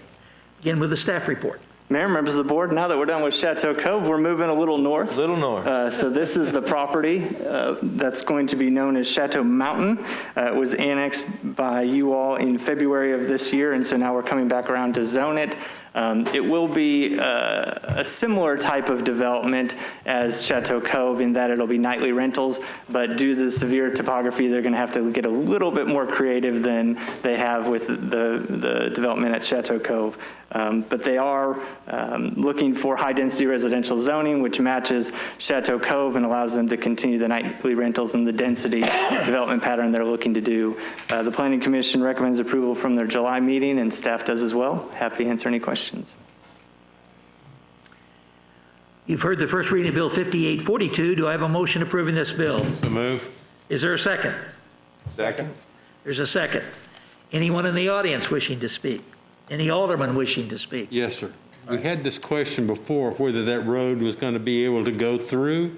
Will there be a separate ingress and regress out of this totally separate part, and it would not go through this previous subdivision, right? So Gunner Hill Lane will remain. Okay. The preliminary development plan we have seen is just to the south of Gunner Hill Lane, and they have a access road that comes off of Gunner Hill Lane, which then winds through the subdivision and has access to the parking. So parking will not be backing into Gunner Hill Lane, and Gunner Hill Lane will very much still exist after their development. I think that entrance Answers my is question. right as that little dip right before it goes into the gray. Yeah. And then, so I've been by there several times, so my question would be, obviously it's going to be worked out, but as far as fire trucks, I mean, it's really steep. Switchback, Yeah, they have in the code, they even have local amendments that address the grade at which when you enter a property, what it has to be so they don't bottom out their fire trucks or get high centered or what have you. So that's part of the building process that they review all that and make sure that they have the turning radiuses and those. That's a big issue slopes. down at Emerald Point. Sure. In the county. Yeah. They can't sell those lots because of that. Yeah. Okay. Our fire department's very thorough during building review and building inspections. Yeah. Alderman Simmons? Joel, Do you feel we have adequate means to address the building on a property like that? That is a unique property, and it is going to take some real ingenuity to put something on there. Yeah. And you go a lot of places and you see things that are not good outcomes in that kind of building. Do you feel that we have enough in our zoning ordinance that we can ensure that that's a good, successful project? Yeah, definitely. Not only our zoning ordinance, but mainly the building ones. So we have a very thorough process, given that these will be commercial structures. So they have to be drawn by a registered architect, which usually is accompanied by a registered engineer. So we first have that opportunity during plan review to make sure that those things are compliant with the building codes. Then during actual construction, not only do we have staff that does inspections, but when it comes to things like concrete or really extensive framing and things like that, where a third-party inspection, if we don't have the ability to do an inspection, we can require that to be done at the developer's expense. And then a third party comes in, performs the inspection, makes sure it meets codes and it's done correctly, and then they provide the reports to us for authorization to be put in the file, so we have that record. Great, thank you. Those can turn out wonderful, unique spots, or they can turn out a disaster. So I would prefer the wonderful, unique spot. Thank you. Yeah, and just to comment, they're doing a lot of blasting, so it's going to be like a reverse cliff build. Yeah. Where the flat will be in the back, and then right. the upper levels will be there. But I think most of those foundations are going to be on rock. Yeah. So. Any other comments in regard to? Please vote. It'll look like the canyon out in California. Yes, 5 Aldermen present. Milton, Whitus, C, Skanes, Simmons. Oh, yes. Thank you. Thank you. Reports now. Alderman Whitus, do you have anything to share? I'll just share that I've been in this position a little under 60 days now, and it seems like 60 years. But it's great working with you guys. I was 22 when I took this position. Alderman Simmons. Well, I share Jamie's concerns. It has seemed like a long few weeks here, but we signed up, so I guess we have to take the good with the bad. Okay. Alderman Thank you. Skanes. That's all I have to report. No, sir, I have nothing. Alderman Milton. Nothing. Alderman C. I'm out of good stuff. I've said it all today. Thank you. Tired hurts? I didn't hear any of it. Administrator Dobbins. No report, sir. I have no report. Take a motion to adjourn. So move. Second. Got to be quick in this group. Please vote. Motion to adjourn doesn't require something, but we do anyway. That's right. You got a bunch of signing to do tonight, don't you? A little bit, probably. I need to go get that. Mayor, you want to call that we have adjourned?